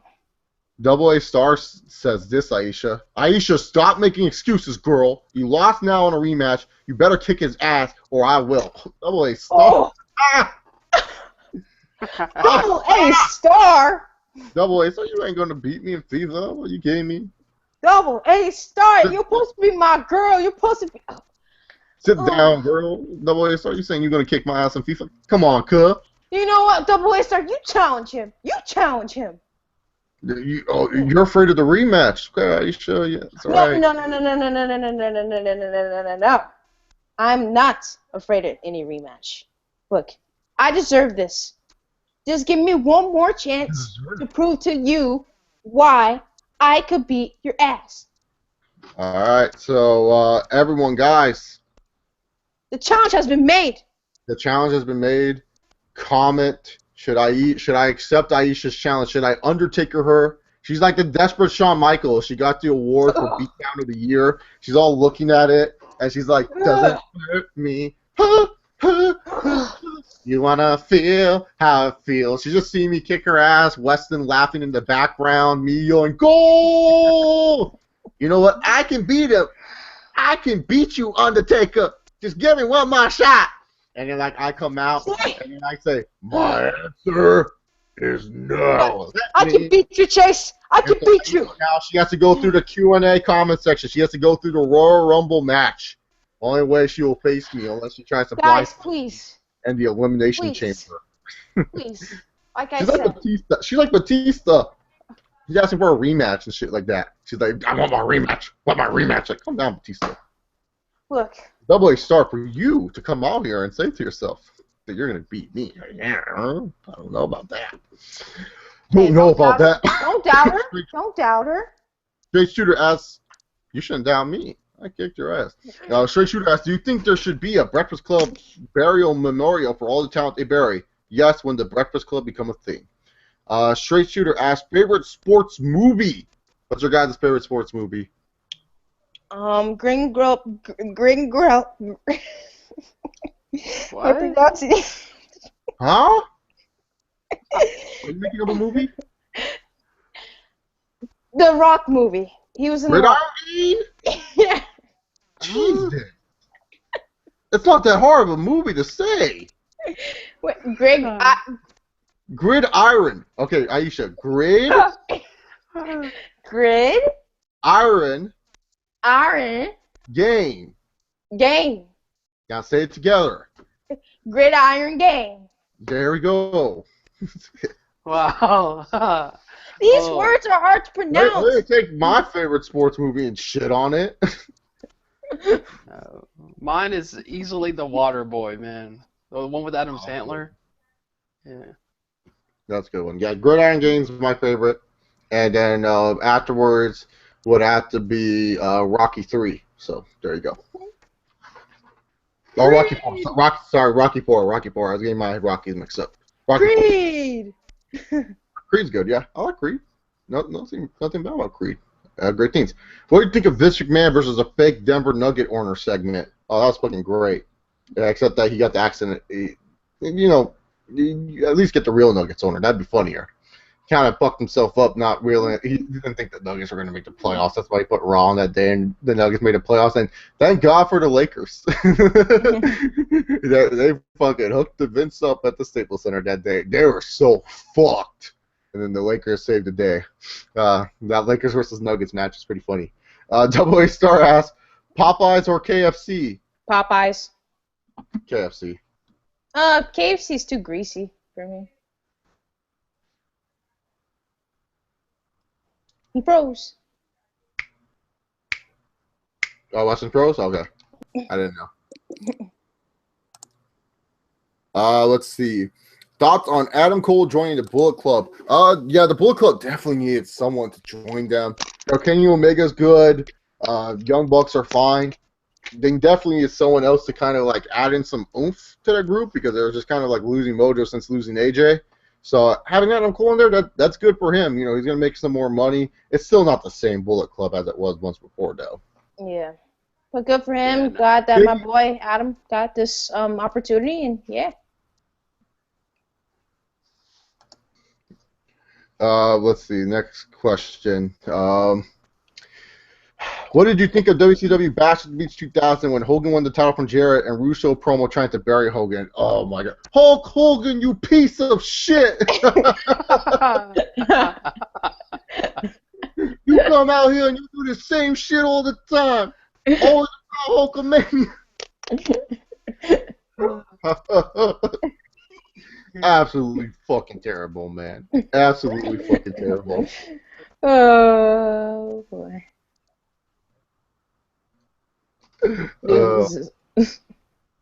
Okay. Straight Shooter. As funniest ending to a wrestling pay-per-view. Halloween Havoc 95. Dayate! He fucking comes out. I'm so getting.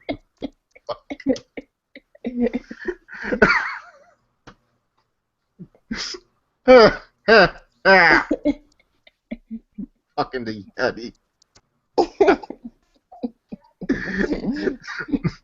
Victory Road, 2011. Jeff Hardy all fucking high and shit. They're just looking around like, what? Yeah. The fan saying this is bullshit, and Sting goes, I agree! I agree. I agree! So much good shit. Well, does WWE really have one that's like really funny? Like they have like a lot of endings where it's just like you're either satisfied or you're pissed off. They don't really have like, funny ones. Um, I can't think of one. I guess John Laurinaitis being Cena, but I don't think that's funny. That funny. Like, you think of the Yeti, that's fucking shit. It's hilarious, man. Yeti. I don't really know. Oh, yeah.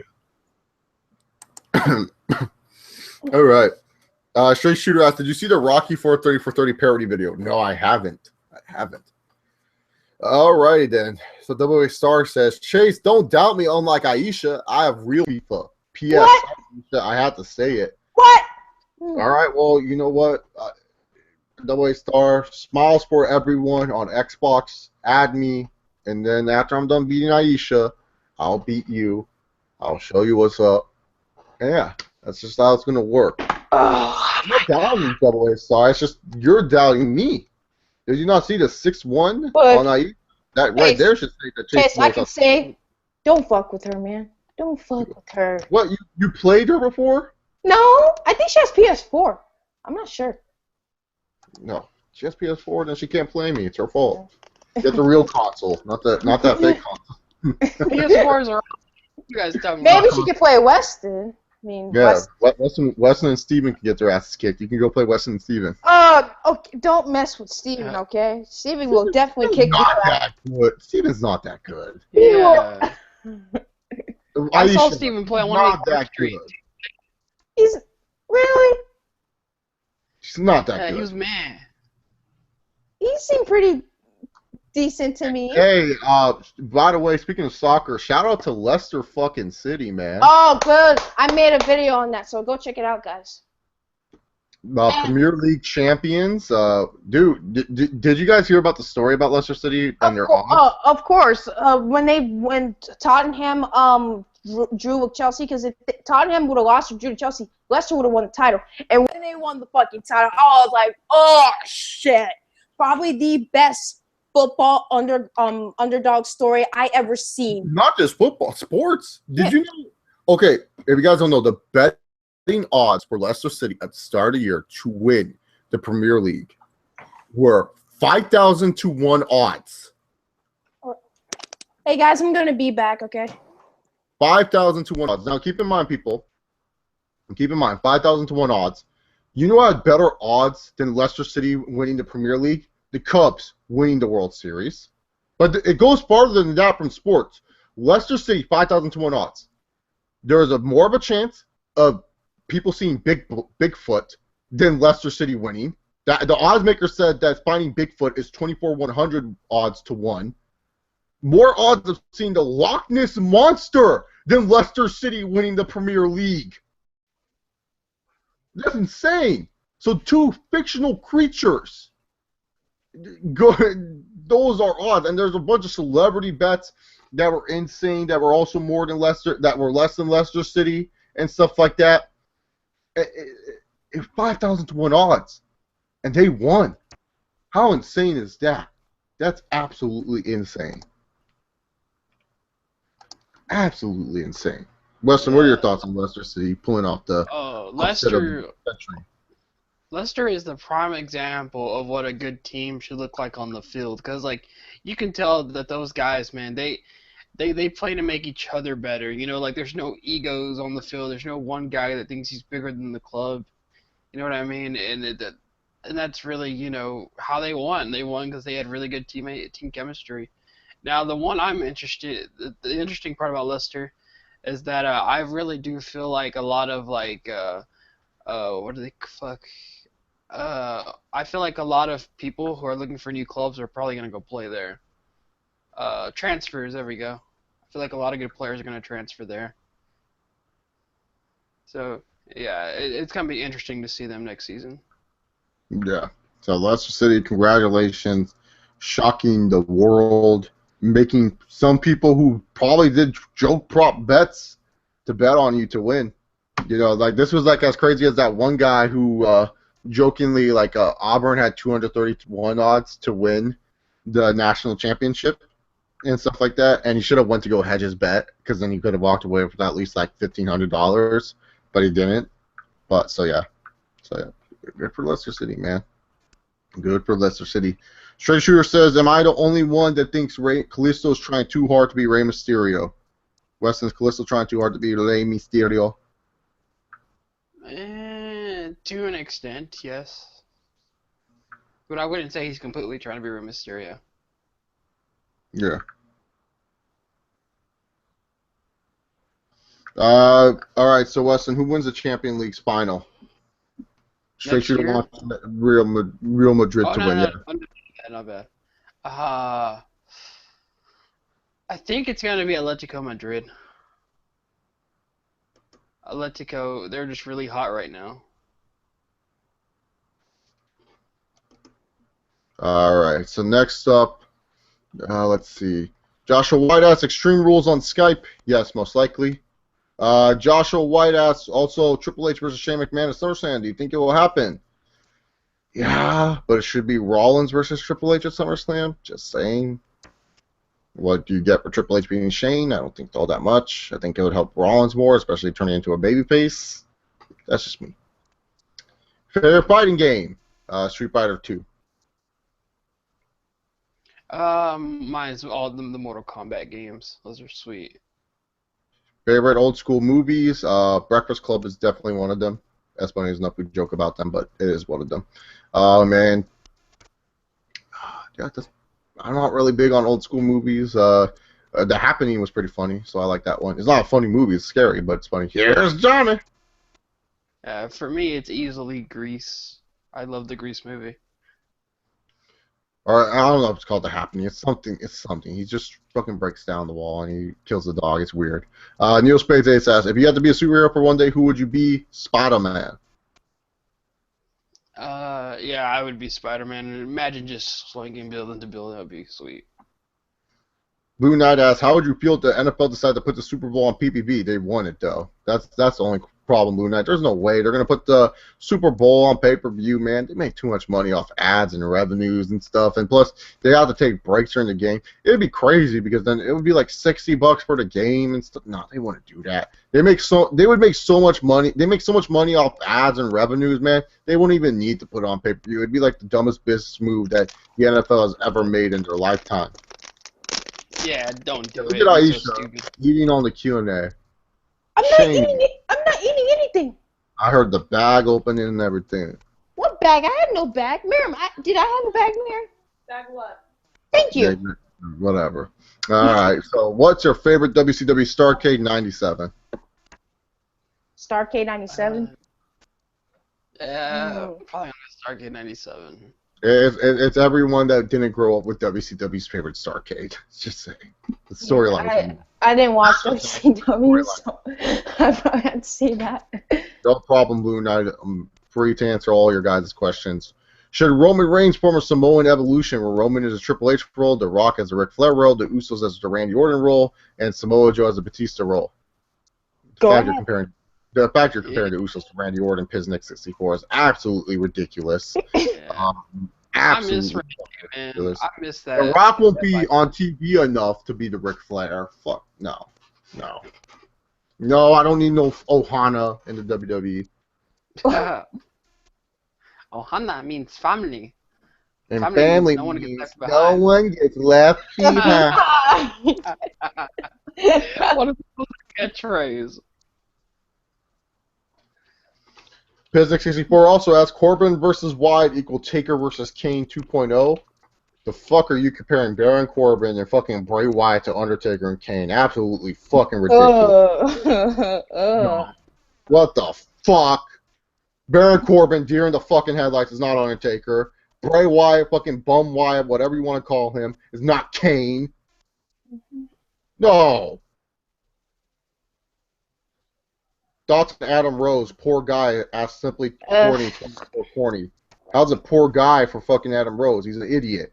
He's the one that couldn't take a suspension like a man. He's the one that fucking had to beat up someone. How should I feel bad for someone that can't handle their own shit? Like, it's ridiculous. Do you think people feel bad for me when I got my DUIs? No. Shouldn't feel bad for people who do stupid shit. Fuck. Don't feel bad for fucking idiots. Doesn't help them any. It literally doesn't help any feeling bad for idiots. Yeah. Why am I? Trust me, I'm an idiot myself. I know how it is to fucking make it feel like, oh, people should feel bad for me. Don't feel bad for these fucking idiots. I'm sorry, I'm going on this fucking tangent. For anyone who feels bad for fucking idiots and people who do idiotic things, fucking stop. You're just helping them. You're fucking enabling them to keep on being fucking idiots.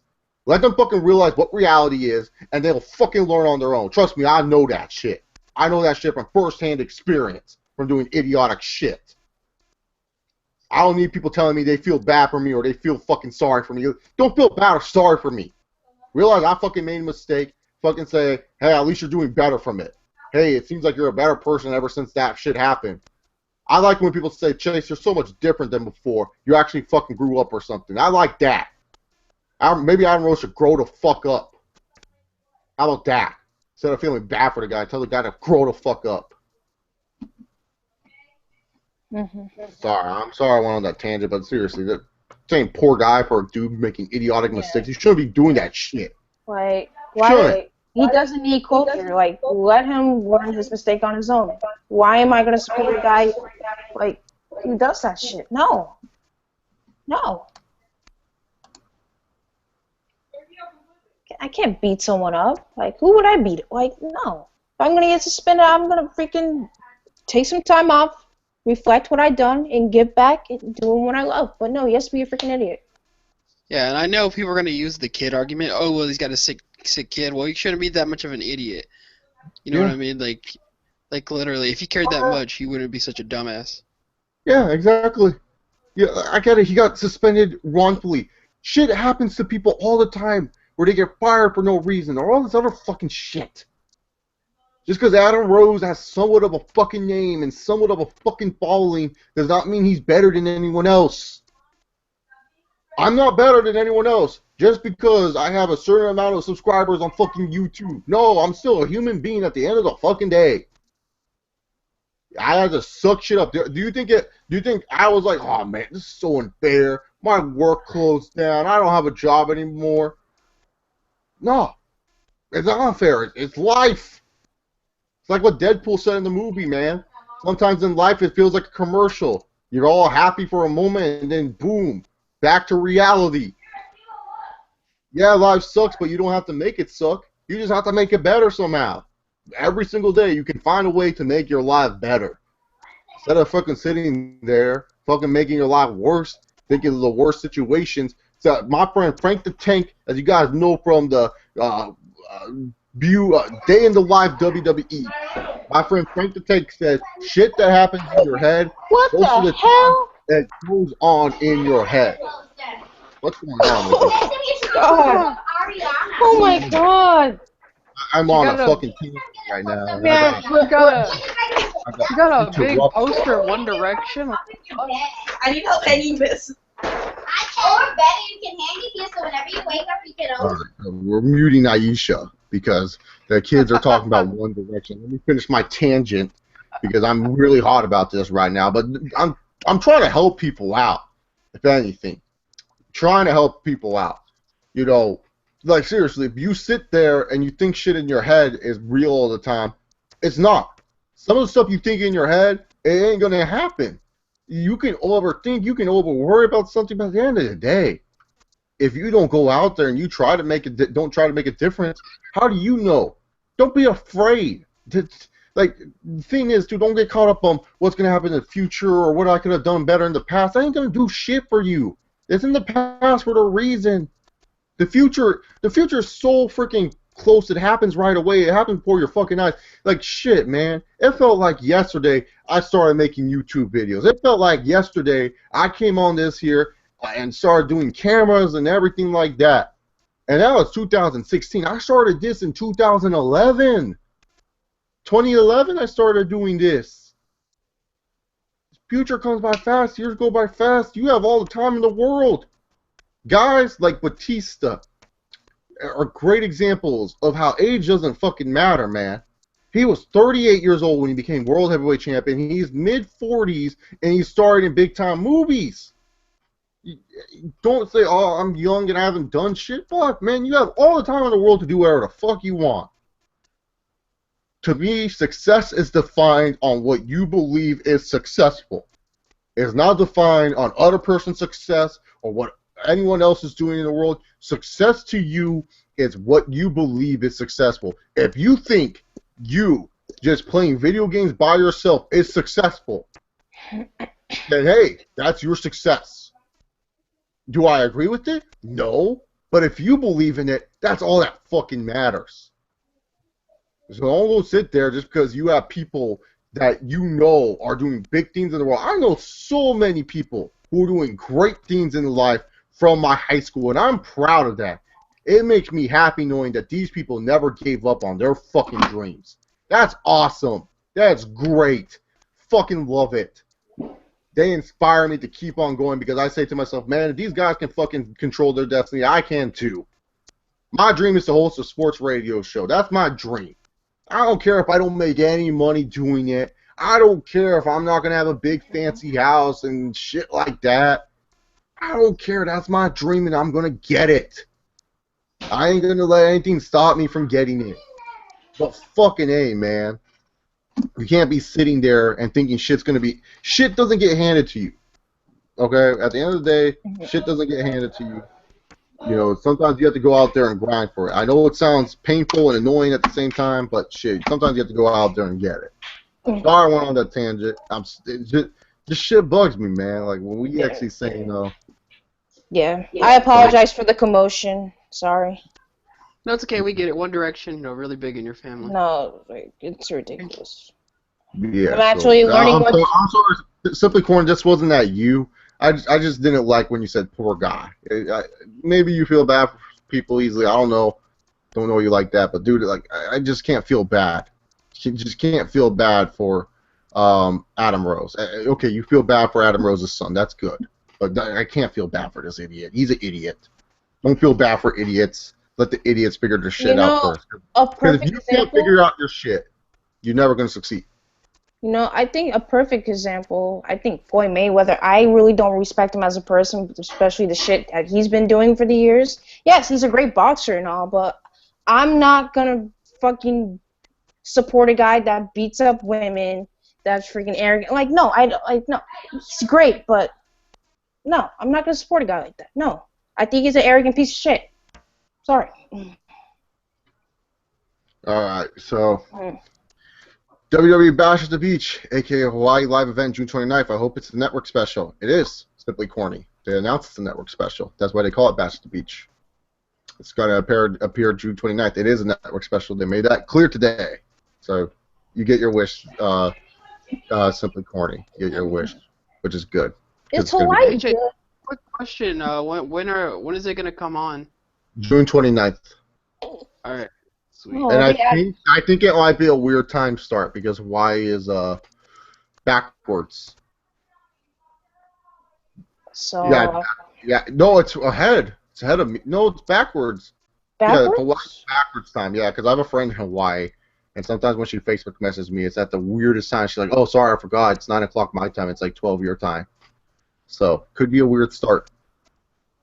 Ooh, let's see. I don't want to be up all like really late at night watching this. No, they'll probably start at 6, maybe 6 or 5. Yeah, 5 or 6. They'll just wrestle at 1 o'clock. Oh, okay. I hope they actually do it at like a fucking like. I'm not saying do it at a beach, but I hope they do it outside. You know, I hope they do it outside.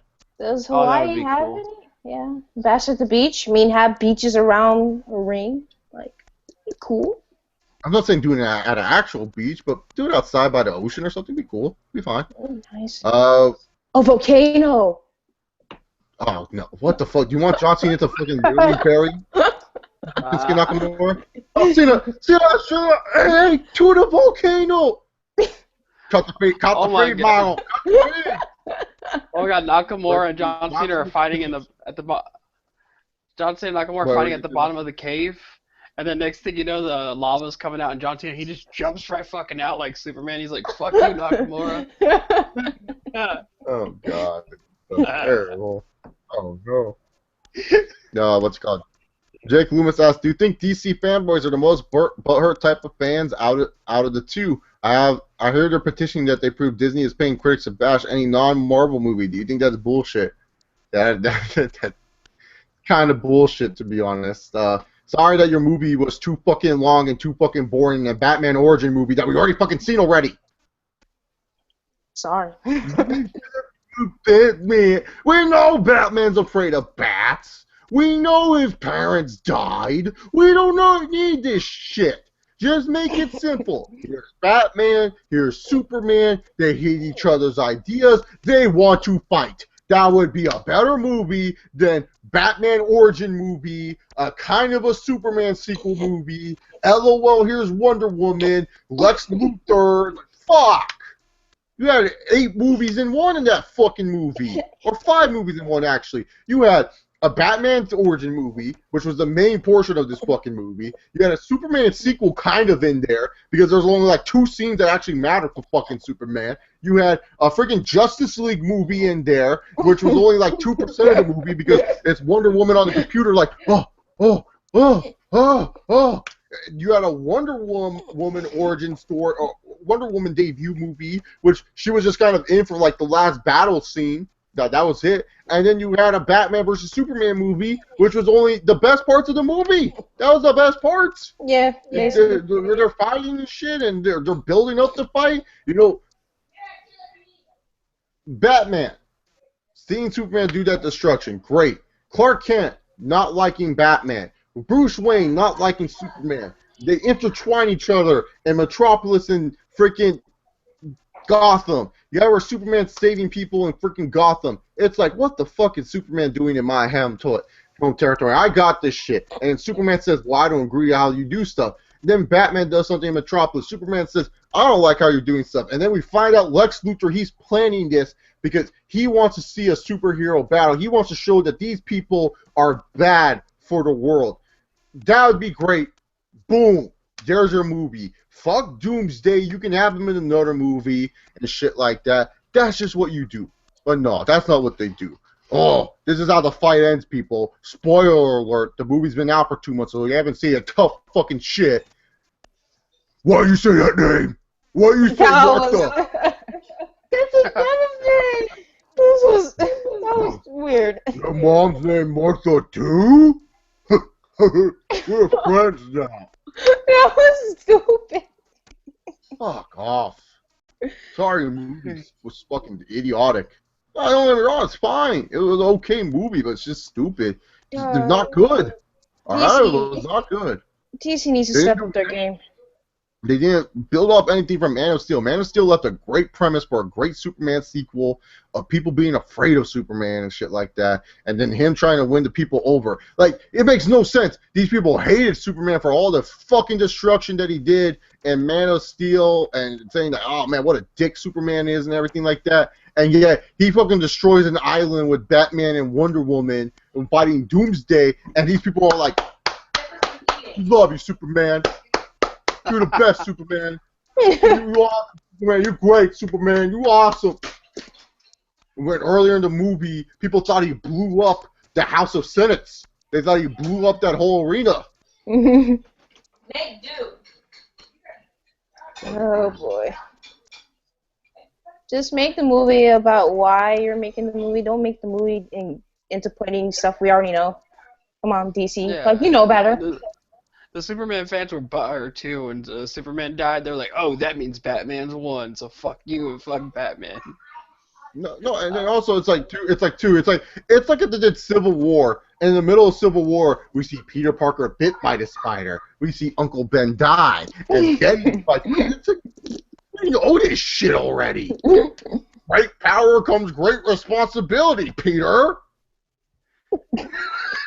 We know this shit. We don't need to see this again. Sure, I know in the next Spider-Man movie, Spider-Man Homecoming, I'm pretty sure they're going to have flashbacks, but we know how Spider-Man was made. We know how he got his powers. There's 2 reboots. Yeah, I wonder why they keep doing that in every fucking Spider-Man movie. Like, I guess it's like a... Get it. It's like a modern thing. With great power comes great responsibility is a key line. But fuck, man. Spider-Man 2017, guys.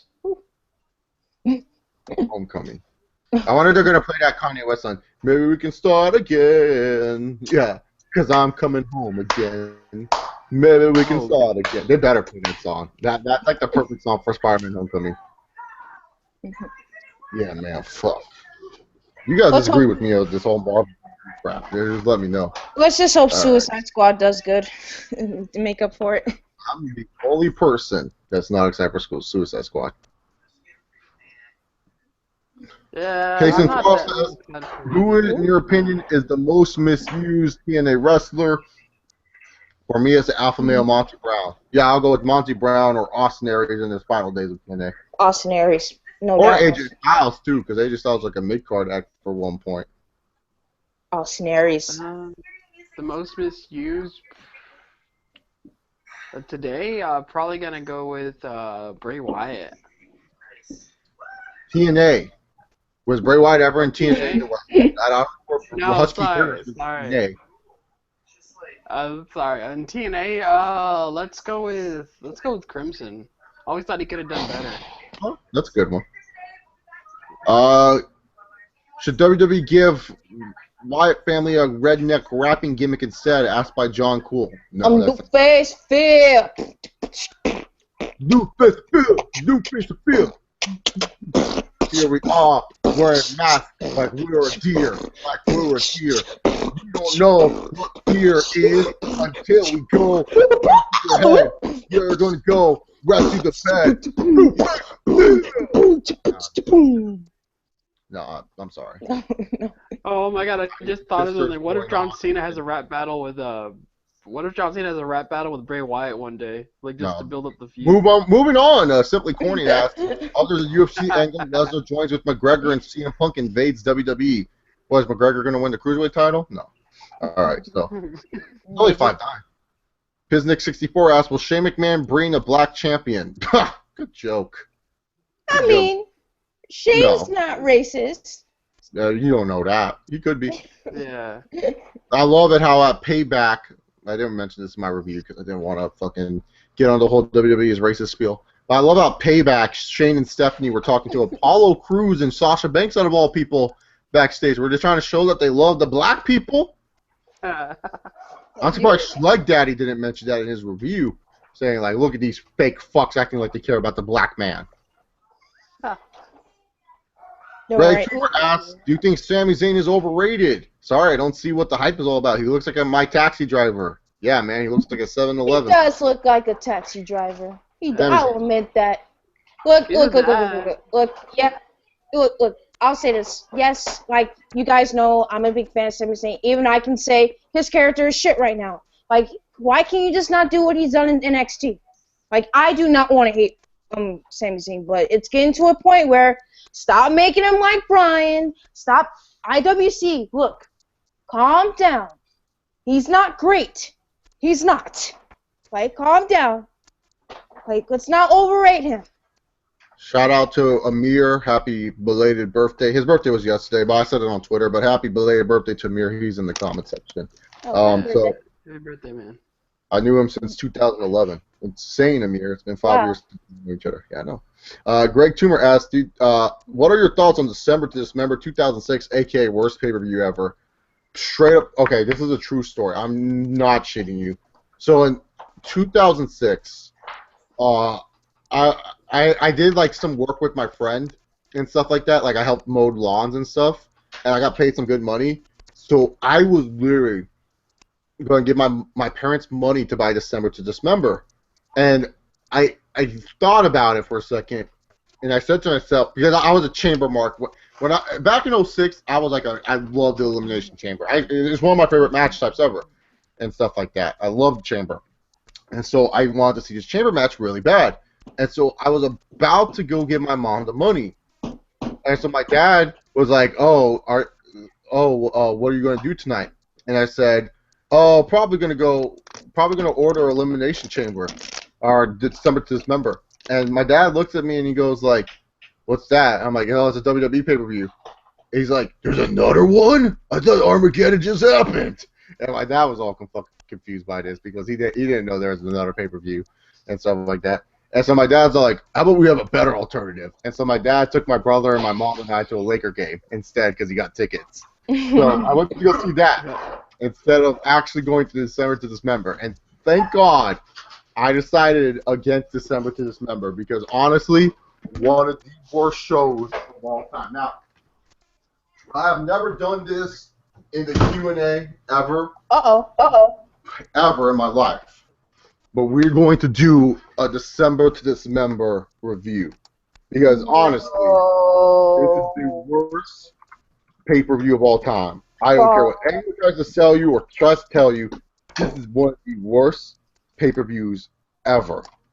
It's Ever pretty terrible. in the history of WWE, WWF, WCW, TNA, ECW, Ring of Honor. It doesn't fucking matter. This pay-per-view is trash.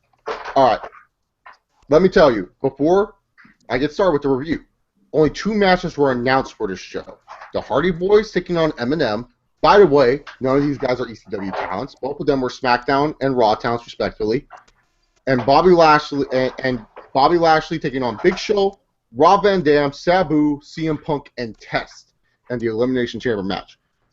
The show kicks off, and it's a really good match between the Hardy Boys and Eminem. All right, cool. And then this is where the show starts to derail because you do not know where the fuck they're going next. Next match, you have Balls Mahoney taking on Matt Striker. Matt Striker is wearing tights with his face on it. The most ridiculous scene I've ever seen in my life. He's wearing tights with his face on it, on the crotch and on his ass. It's ridiculous. Balls Mahoney buries him. Elijah Burke and Sylvester Terkay take on the FBI. Absolutely horrendous. During the middle of the show, Sabu gets taken out backstage. Now, I don't know the reason for this. I didn't read any dirt sheets on this. But Sabu got taken out. I guess there was creative arguments. I don't know. So, Sabu gets taken out. A guy people were excited to see what he could do inside the chain match. They take him out of this match. And so what do? They go to fucking Hardcore Holly. Hardcore Holly. They go, hey, Hardcore, Sabu got taken out of the ECW title match. You're in it. And Hardcore literally says, all right, sweet, awesome. That is Hardcore Holly's reaction to being inside the fucking chamber for the ECW title. He's not even excited. He's saying, fuck this. We had Daivari taking on Tommy Dreamer with the Great Khali. Fuck that next. Kevin Thorne and Ariel taking on Mike Knox and Kelly Kelly. Absolutely horrendous. If it wasn't for Ariel wearing this skirt and just getting some jeers of maybe seeing her fake panties, this would not fucking be exciting at all. Next. Then we get to the most ridiculous match ever, the ECW Championship Extreme Elimination Chamber match. Now, for me personally, I know a lot of people say this is the worst chamber match. I'm saying it right now, SummerSlam 03 is still the fucking worst because you have Goldberg annihilating everyone just for a fucking sledgehammer to beat him. Absolutely ridiculous. That's still the worst chamber match to me. This match is not that bad. It's still bad, but not that bad as compared to SummerSlam 03. This is the ECW chamber match. But before we get into the match, oh my God, Maryland's interrupting my review of ECW. December to Dismember. Muting Aisha for this. Hope you guys are enjoying the mini review of the Q&A. But this show needs to be reviewed. This show needs to be reviewed for this purpose alone. So, you have the ECW chamber match. And so instead, beforehand, we get Paul Heyman cutting out to cut a promo about how the Big Show is awesome as ECW champion. And the crowd is dead for this. For all the shit Paul Heyman gets for being some great fucking talker and being able to draw the fucking crowd, the crowd did not give a shit. And it was so funny when Paul Heyman's cutting this promo, and they didn't even edit this out in any WWE content. There's this one fan counteracting all his fucking points, just burying Paul Heyman and all this other stuff. It is great. And Paul Heyman was out of the door of the company. He was pissed off. So the chamber match happens. One of the favorites in this match is CM Punk. So what do? They eliminate him right away. CM Punk gets eliminated once he enters. He gets his ass kicked by Rob Van Dam. See ya, bye. CM Punk, a favorite in this match. Fuck you. Hardcore Holly gets eliminated next. Who gives a shit? Rob Van Dam was pretty much the only hope for these fans, but then afterwards, Test gets rid of him.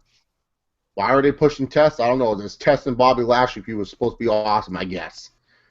Test ends up getting eliminated by Lashley, and then we get Lashley and fucking Big Show. Now, at this time, Bobby Lashley was nowhere near ready to become that ECW champion. CM Punk could have become ECW champion, and that would have been fine. Rob Van Dam winning the belt again would have made sense from a storylines perspective. But what does WWE do? They give it to Lashley, and I'm a big Lashley fan. I love Lashley, but at this time, he was not polished or ready enough to be a guy for your brand. And so they have one of the worst spots ever, where Big Show is going for his freaking choke slam. Lashley ducks, and then Lashley stops because he fucks up the spear. He ducks under Big Show again and hits a lame spear. 1, 2, 3. Lashley wins.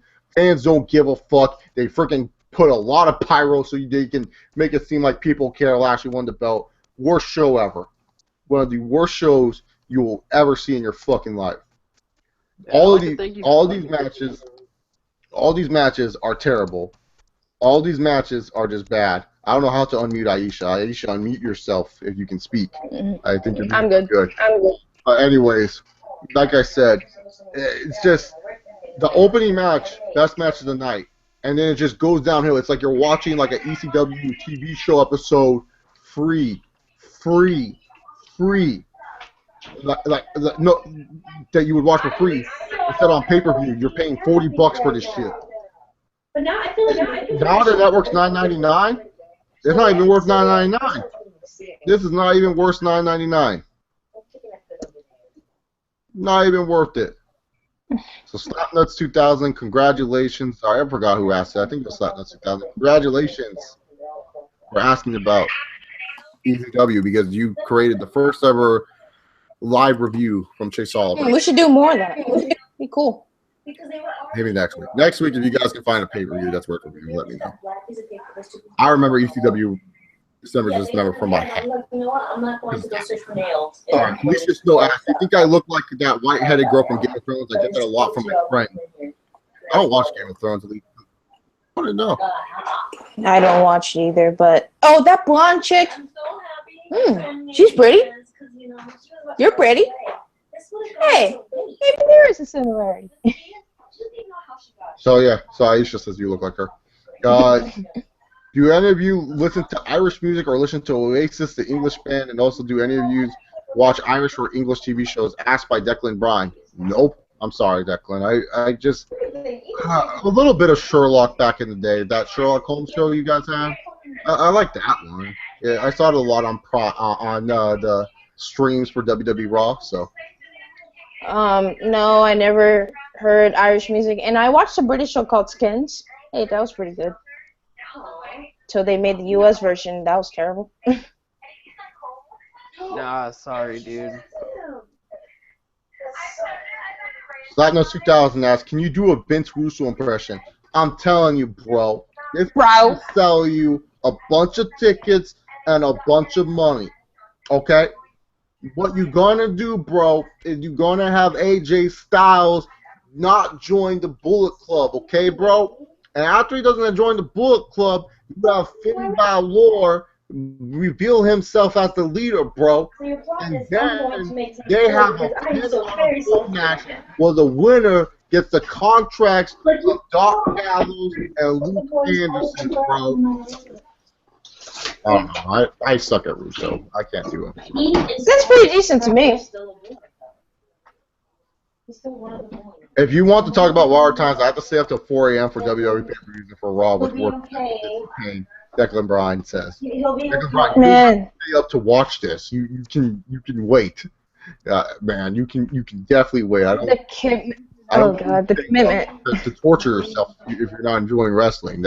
I tell all the UK people, don't stay up if you can't. If you feel like you can miss. There's YouTube. There's a lot of other things you can catch up with these wrestling shows.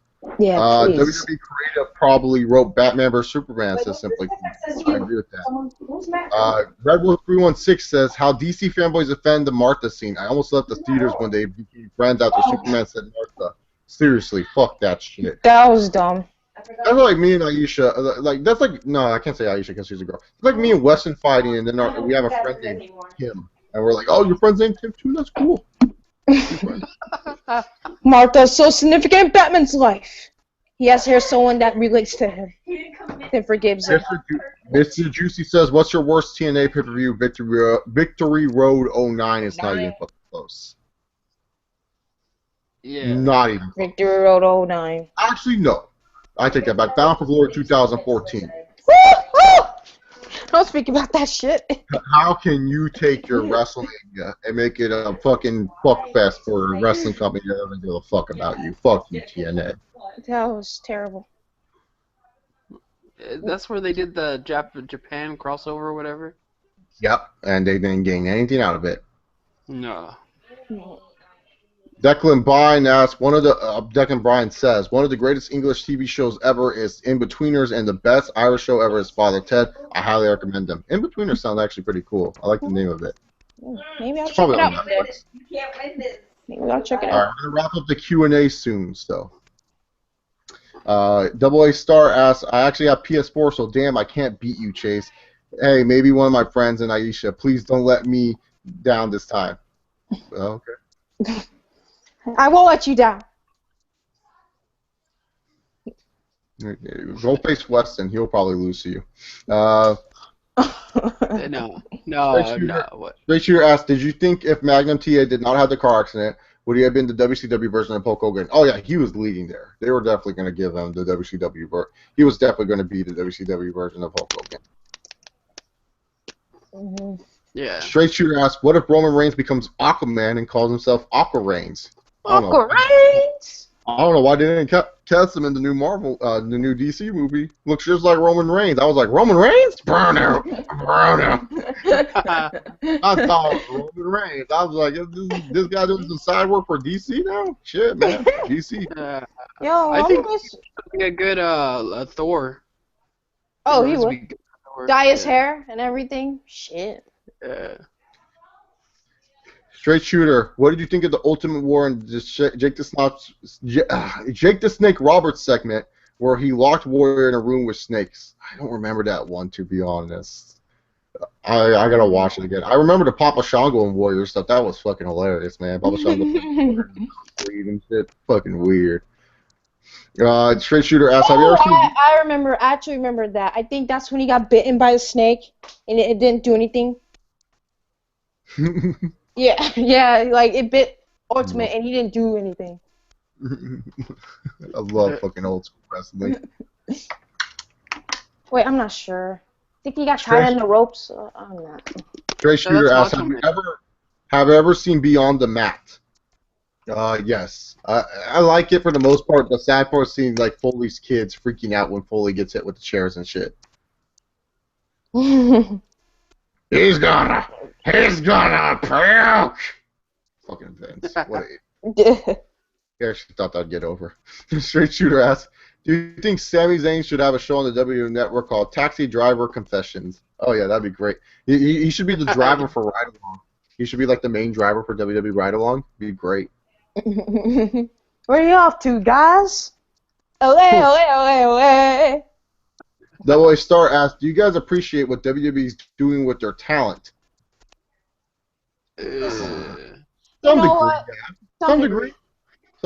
Not a whole lot. I think they could do a lot better, but Yeah. I do appreciate what the talent does for us. I'll say that.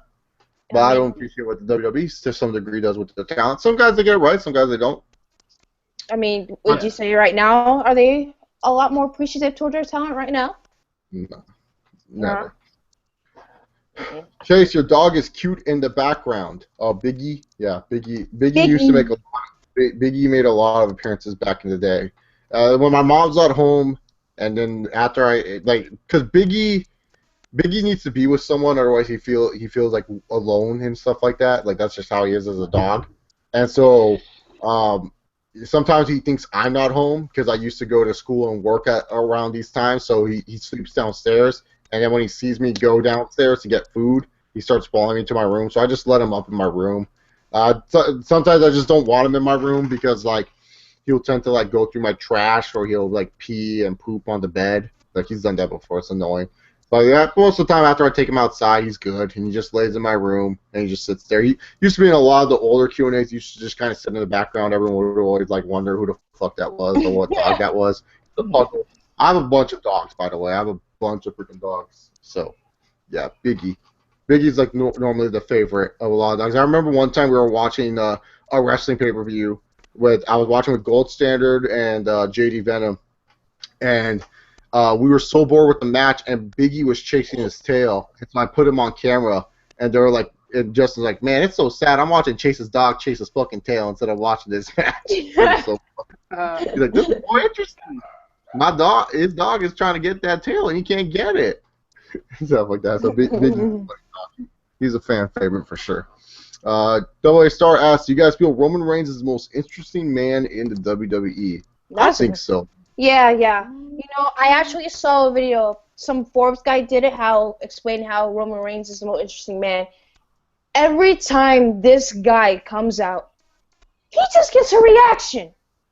You see all these Sami Zayn, Owens, and all these guys. Yeah, they get a reaction, but every time Reigns is in that freaking ring, people react to him. People love to, like, as much as people like to hate Reigns, I think people love seeing this guy. They want to boo him. They want to cheer him. He sells. Like, people don't understand that.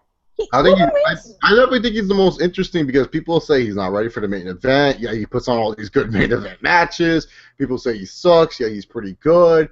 You know, it's weird. Just like all these arguments and counter arguments. Like I always tell people, if you're making a YouTube channel, one of the videos you have to make is a Roman Reigns video. If you go look at my channel, look at all the other videos and stuff like that. I can talk about anything in wrestling. I asked a question. One of my most viewed videos, besides my Joey Bosa video, is the Roman Reigns video right now. I asked a question. I still get comments to this day. Why do you hate Roman Reigns? I remember I made a video talking about Roman Reigns winning the Rumble. That video got 5,000 views. All the other videos I made, like Daniel Bryan and Ryback, they got like 800 views, like respectable views. But Roman Reigns got like 5,000. Anything about this guy, people are going to want to discuss about. He's the most discussed man. One of my other videos that I made, I think the WWE hates Roman Reigns. Still do. I still think the WWE does hate this man.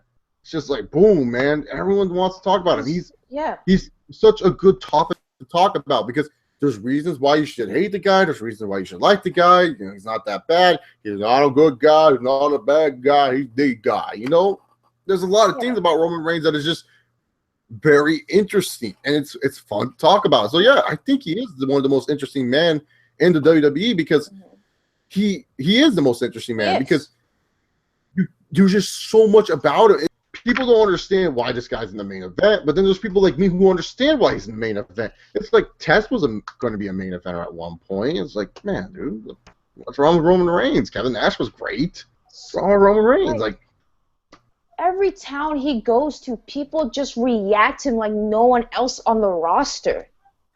I've been noticing that a lot as I've been watching Raw. Like, people just like to react to him, no matter how bad or good it is. And yeah, definitely he's the most interesting guy I've seen in a while. Yeah, a fan, like, these people say they know wrestling, but yet they don't realize that the only way WWE is going to stop pushing Roman Reigns is if they don't give him no reaction. That's why he is getting this push, because he does get a reaction where he goes. Every move he does, he gets a reaction. They're not going to stop pushing him until if they actually thought he sucked, they wouldn't push him. That's his thing. Yeah. WWE doesn't push shitty talents. Like, everyone's like, oh, they don't know talent.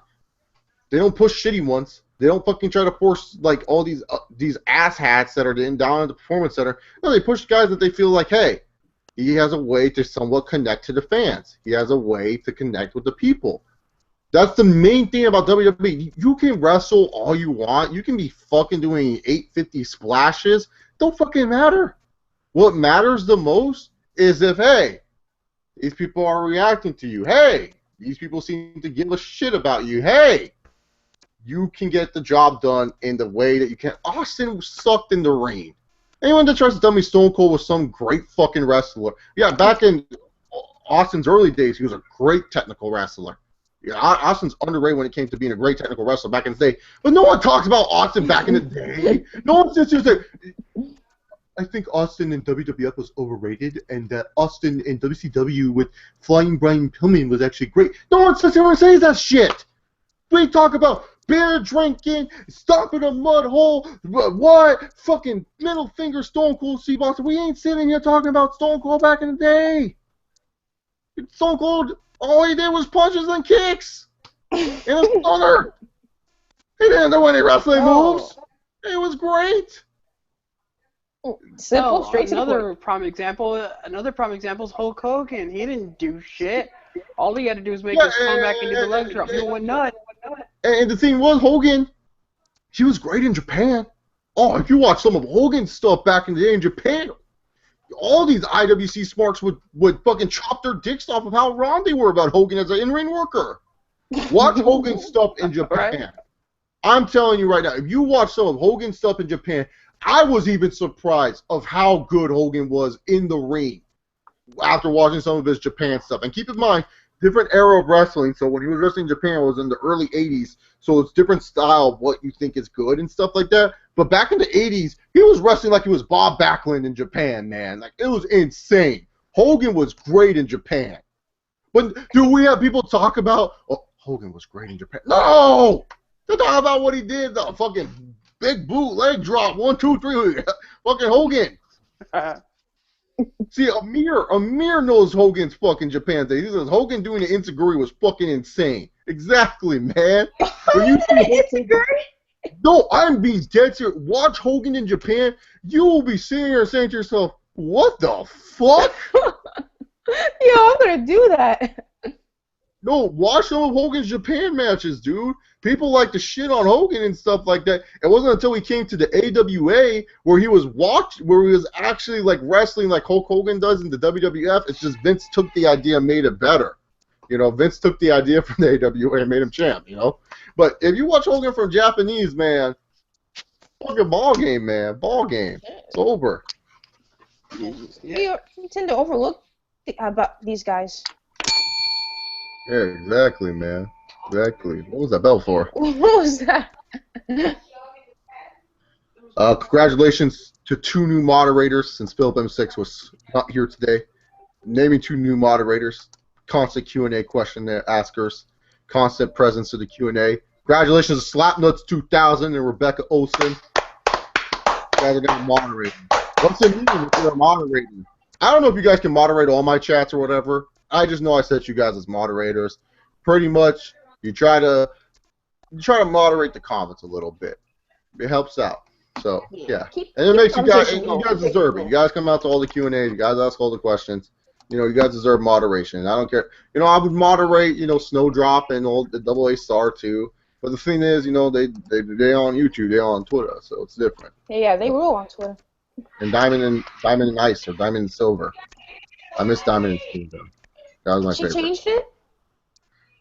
So, Real Heel asks, do you think DCU is failing? Real Heel, you definitely deserve moderation in the future, man. If Philip M6 doesn't show up next week, you're going to get moderated, my friend. You've been here for a long time, too, with your Dark Maul picture. Mr. Juicy, he's a good one, too. He's a good horse in the Q&A army. Mr. Juicy asks, worst TNA match you have besides Jeff Hardy and Sting? Jenna Maraska versus Charmel. I know everyone's going to say that Rebel match, which was terrible in itself, but nothing beats Jenna Maraska and Charmel, dude. That was just horrible, What the man. fuck? That what did she do? She hit her against the ropes and she tried to do a drop kick. Amir, I'll definitely have you on as a guest, man. Hey, I'll definitely have you on as a guest. I'll PM you the week I'm going to do it. I'll DM you on Twitter and I'll send you the link and stuff, and we can do some Q&A stuff, man, for sure. I'll definitely have you on the next one. Nice. Yeah. And by the way, real quick, the guest I was supposed to have on, you know, obviously he didn't show up because, you know, I couldn't send him the link or whatever. But I'm still going to talk to him about, you know, coming on a future episode. So yeah, my guess, he couldn't make it this week, so that's all right. Rebecca Olsen asks, how pissed off would these IWC losers be if Roman Reigns easily squashed Sami Zayn, Kevin Owens, and Adrian Neville in a 3-on-1 elimination match in 2 minutes? So they would be cancel WWE. That's what they would put. Not the network, just cancel WWE. Fuck Reigns. Oh, they would be raging. We would see all these videos. I would make a video laughing, and then I'll say, I feel bad for Neville, though, because I like Neville. I'll make a video. I'll be like, fuck you, Sami Zayn.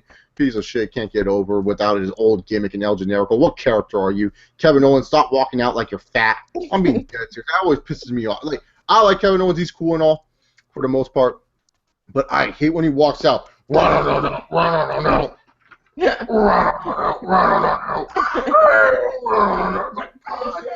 dude, suck it up. Look like you're at least somewhat skinny, dude. Stop fucking doing this, man. Stop fucking walking out like you're gonna fall over and you fucking fat, man. Like, like, oh, What? Yeah. annoying, man. Fucking annoying. But by the way, speaking of Sami Zayn, man, this is a guy that's gonna remain nameless, but he literally told me the reason why he hates Roman Reigns because he has no character and he's boring, but yeah, he's a big mark for Sami Zayn. Sami Zayn has no character and is boring. Yeah, exactly. Shit, and that's just coming from a fan of Sammy. He's boring.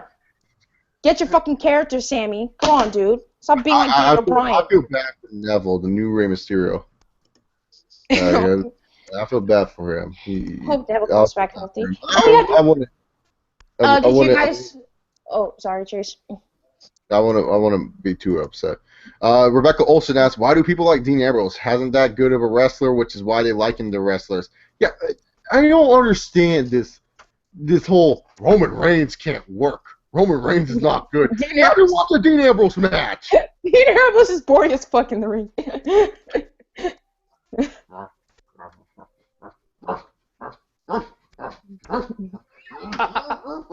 Wing Lariat! Wing Lariat! Dirty deeds! Like, oh, let me do elbow drop. Oh, I'm gonna stand on your elbow drop. Suplexes and shit. How's he good? He's so boring. This is Roman Reigns. This is Roman Reigns' moveset. Superman punch. Spear. Fucking Samoan drop. He does a bunch of different suplexes. The fucking power bomb. The kick from the outside. Yeah, the drive by kick. It was funny too. Shout out to the Smart Busters for this, but they did their payback review, and someone in their chat wrote down the amount of moves that Roman Reigns and AJ Styles did. Okay, so you guys ready for this? AJ Styles in the total of payback in the match only did 11 moves, while Roman Reigns did 13. Yeah, Roman Reigns has only 2 moves, 3 at best. Yet when AJ Styles, who is, I'll admit, far superior about talent and wrestler than Roman Reigns, only did 11.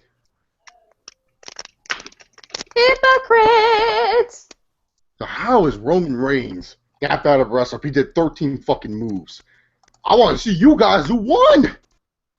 Motherfuckers, you guys could not hit, like, swear to God, you motherfuckers could not hit a clean Superman punch to save your life. I couldn't hit a clean Superman punch. Like, when AJ did the forearm and Reigns did the, beautiful. Right on the button, too, man.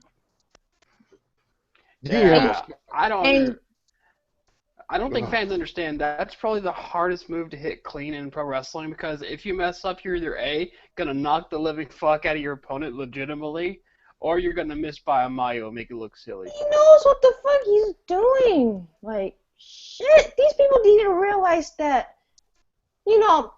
I think I saw this on Twitter, right? Chase, I liked it. I think Snowdrop tweeted about Roman Reigns' work ethic. Oh, yeah. Weston, some idiot that you follow posted the most stupidest fucking meme, dude. Most stupidest fucking meme. I'm going to pull that up right now. I got Weston, you know what I'm talking about. That fucking passion or some shit. You know what I'm talking about? Yo, can I read this real quick? No. Yes, and I got in a debate. Yeah, read it real quick. All right. So it says. Read this real quick while I try to find this meme so I can screen share it and fucking rant on it. It's absolutely ridiculous. All right. So it says Roman works 4 to 5 matches a week. Misses 1-year wedding anniversary with Lena, his wife. Missed JoJo's birthday and numerous holidays. Continued working even though he knew he was injured until he was forced to have emergency surgery to save his life. And while he was out and got help for his acting skills, but yet, according to haters, he has no passion for the business and gets things handed to him because he's part of the Nala family. Hey, put the meme up to the screen so they can see.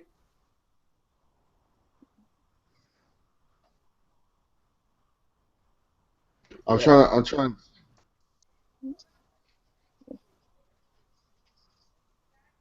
I'm trying to find Yeah, this. just because Okay, I'm trying to find this ridiculous picture, man, because it was absolutely ridiculous, man. yeah, it goes to show like the freaking delusion of which is the quote unquote dirty universe, or should I say No, indie fan universe or whatever. I'm trying. I'm trying to find it because I commented on it. Unless this idiot removed it because he knew it was a stupid picture. Who's this kid? He posted this ridiculous freaking thing, like it was like, oh my god, it was like the most ridiculous thing. It was like something about passion, like these guys, this Yeah, size doesn't matter. It's about passion. I can't find it on my I uh book activity log. yeah. the tweets I've been. Oh my god, the tweets. No, but I gotta show this picture because it's absolutely ridiculous. It's so stupid. You call out these wrestlers. These guys fucking work just as hard, if not harder, than most of these other dumb fucks, But man. and it's also with wrestling, but it's about life in general. Like, you're actually insulting a man. Like, wrestling, yes, we all love wrestling, but at the end of the day, wrestling is just entertainment. Stop taking it serious. Seeing these fans insulting these type of wrestlers, it's sad. Why are you saying that he should go die in a hole? His freaking daughter has to go die with him. Like, that's ridiculous to me. Really? Come on, man. I'm trying to fucking find it, man. Dude, I yeah. can't find. The meme's trying to thing or whatever. I think Chase is trying to Okay, find something. I found this post. Let me see if I can fucking Alright. find a picture on this stupid wall. There's a lot of stupid pictures. Yeah, he's a big indie mark, so to speak. No, just this post was just absolute. I have to show this to people. I know holding up the Q&A, Chaser holding up the Q&A. I know. I'm sorry. Yeah. I gotta show this ridiculous It's- meme. It was just ridiculous. I was just like looking at it. I'm like, did you remove it? I swear, this ninja removed it. What an idiot! I must have told him He it was knew up. all ridiculous and the hate that Yeah.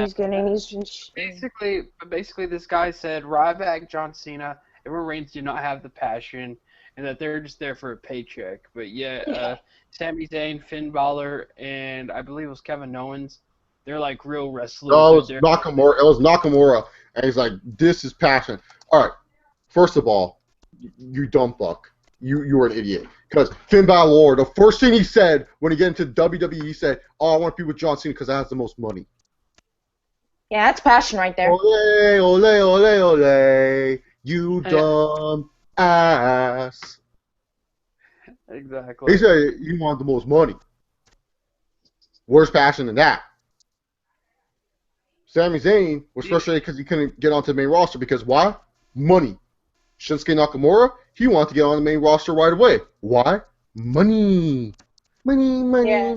Money. You're telling me John Cena's not passionate, but this dude's been working for 15 years and try to get, even when he was injured, he wanted to come back. You're telling me he had no passion? John Cena's not passionate. He just comes back early from all these fucking injuries that put most people down for 6 months. Yeah, that's not passion. Yeah, that's not passion. Ryback's not passionate. I mean, he just got released from the company in '04, and then afterwards decided to work some independence and went through depression and got himself better as a human being and managed to come back in the company. Yeah, that's not passion. I mean, he could have easily just given up, but he showed passion and tried to get back into the business. Roman Reigns, football player, so is Big E. They found new passions. They find new loves. You can find new passions. You can find new loves. People do it all the time. It's called divorce. Okay? It's called divorce. They find new loves all the time. Just saying. Right. I'm just saying. It's stupid for all these fucks out there to say Roman Reigns, Ryback, or Cena don't have passion. Fucking ridiculous. Yeah. You have passion to hate, huh? That's your passion, to hate people for no reason at all. That's basically what your passion is all about. And it's fucking sad. Yeah. Seriously, Ridiculous. Straight Shooter is who in your mind the most despised wrestler of all time? Gunner. I hate Gunner. He's terrible. Despised wrestler. Straight Shooter asks, am I the only one who missed Seth Rollins saying, "Where's my statue, John?" No, I like where's my statue stuff wrong. That's funny. I like probably my only favorite part of his heel run. Where's my statue? I need my statue. I need my statue right now. Statue. Yo, I remember this segment. He was just going off, and it was just really funny. His voice got all high pitched and everything. It was so funny. Yeah. Oh. Straight Shooter, would you guys agree that fans are hypocritical when they say they hate a wrestler who never worked in the Indies, but they like to rock? Oh yeah, The Rock's a failed football player too, people. Same as Stone Cold. Hope you guys know that. Yeah. Stone Cold's also a failed bodybuilder as well. So yeah, Stone Cold likes to spin the story. Wrestling was in my passion all the time, what? But he tried the other stuff too. Tried the other stuff. Look at John Cena. John Cena was a failed bodybuilder too. Found new passion wrestling. You can do that. Sting, I believe, was a failed If people can find new love, if people can find new loves, like through divorce and shit, how come they can't find new passions? Like seriously. Oh my god. Yo, wrestling fans don't know life. Whew. You'll probably know, wasn't Sting like a failed bodybuilder or something like that too? Yeah, Sting was a failed bodybuilder. The icon. Yeah. Failed bodybuilder. Tell me about their passion. Question them. Where's the question on The Rock, huh? Well, he entertained us, Jason. Okay. But still, why don't you hate him? He entertained me as a kid, okay? But he left you guys, though. He left us for Hollywood. To make more money. Found new passion making movies. Yeah. Y'all hate him when he left, and when he came back, you love him. So stupid. Same thing goes for... Brock Lesnar left us. Y'all booed him at Madison Square Garden. Oh, fuck Lesnar. I hope you fail in the NFL. He succeeds in the UFC, and all of a sudden he comes back in 2012. Oh, yeah! Lesnar's awesome. I love us. I miss you. Fucking frick. Idiots, dude. I swear, man. Roman Reigns can disappear for 2 years, come back, you all would love him again. Trust me. Oh, yeah. You all be like, oh, I love this guy. He was awesome. I don't know what happened to him. Let's see. Straight Shooter says, do you agree 2 different kinds of Reigns fans? One who like Reigns, who like for reasons, and second kind of Reigns fans. Yeah, there's still... Look, I like Reigns, but I'm not going to go over the moon with this guy. Because there are people who like him because he is handsome and he is good looking. Like Straight Shooter said. But I'm a fan that likes Roman Reigns because he's efficient and he does what he needs to do, and he's a main eventer, at least to me.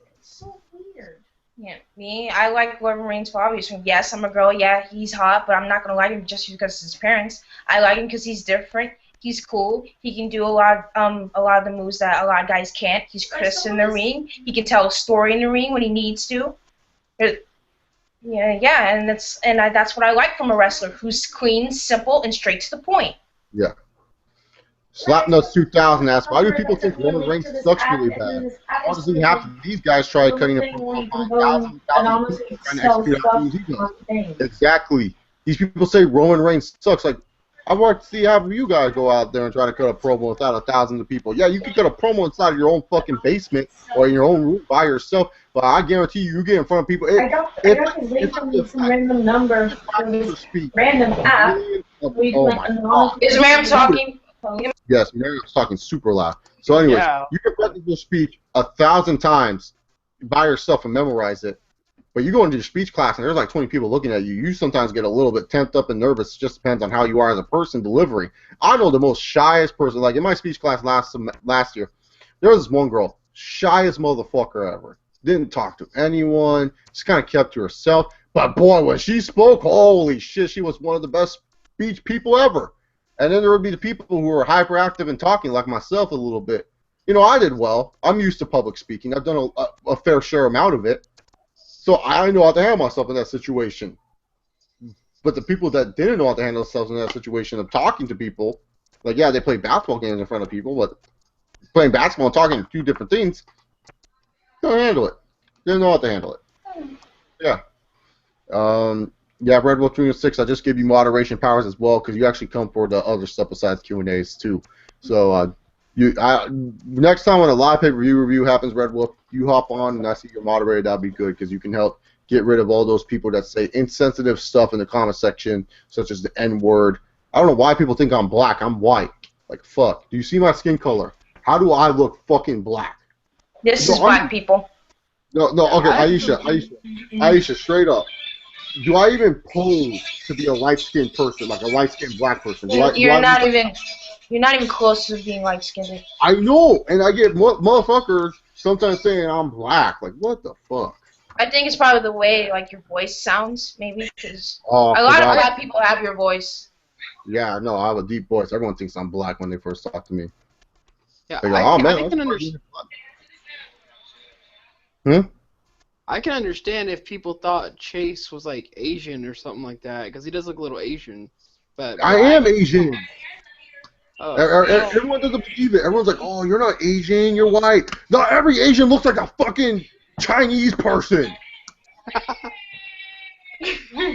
No, That is true. God, man. Like when I first started this channel, I said, "Yeah, I'm Asian and stuff." I was like, "You're not Asian. I'm Indonesian. I'm Asian. I have somewhat squinty eyes. Indonesians don't have super squinty eyes. I hope you fuckers realize that." God damn. Like, you don't have to look the part, and like my friend, she's Mexican, but she looks white, but she's still Mexican. Yeah, exactly. I'm Dutch Indonesian. I'm European Asian. I'm Euro Asian. All right. Felicia Snow asks the final question. Why do IWC guys take wrestling so seriously and personally? They'll freak out and act like their world has ended if WWE does something stupid. It's because they do. It's no point. They need to go outside and look at the real life. It's just sad. They just don't understand real life, like Aisha said. Because wrestling's the only thing in their life. They live in a bubble. They don't go outside. They don't have friends. That's it. It's just wrestling. Wrestling. There's other shit in the world besides wrestling. That's how I keep saying from wrestling. Because if I was just someone who watched wrestling, oh my god, I'd be terrible. I'll be miserable. I have other shit like football and stuff where I have other aggressions towards too. Like, wrestling is not all about, like, fuck, I'm about to go to college soon, and you're telling me wrestling is more important than that shit? No. Oh, yeah. I'm fucking going to college just so I can have a bright future. You kidding me? Aisha, wrestling's more important than education. Okay. So. Right. Red Wolf 316 asked the final question. If people claim they love the Attitude Era as much as they did back then, I'd love to know what it'd be like if we had YouTube back in 1998. We've always talked about this. It'd be bitching and moaning. LOL, Austin wins. LOL, The Rock's overrated. You know. Triple H stop burying people. No, Triple H wasn't that big of a barrel back then. Oh, 99. Oh. Push Benoit, push Jericho. Eddie Guerrero is one of the most underused talents of all time. He's that kind of shit. Anyways, thank you all for watching the Q&A. Hearing me rant and rave. Gonna go kick Aisha's ass in FIFA again. No, you're not! Don't mute me again. Don't mute me again. So I'm gonna post the scores of me kicking her ass and stuff like that. Guys, this time Aisha. That is if she has Xbox Live. I don't know if she has Xbox Live anymore. No, the thing ends this Thursday.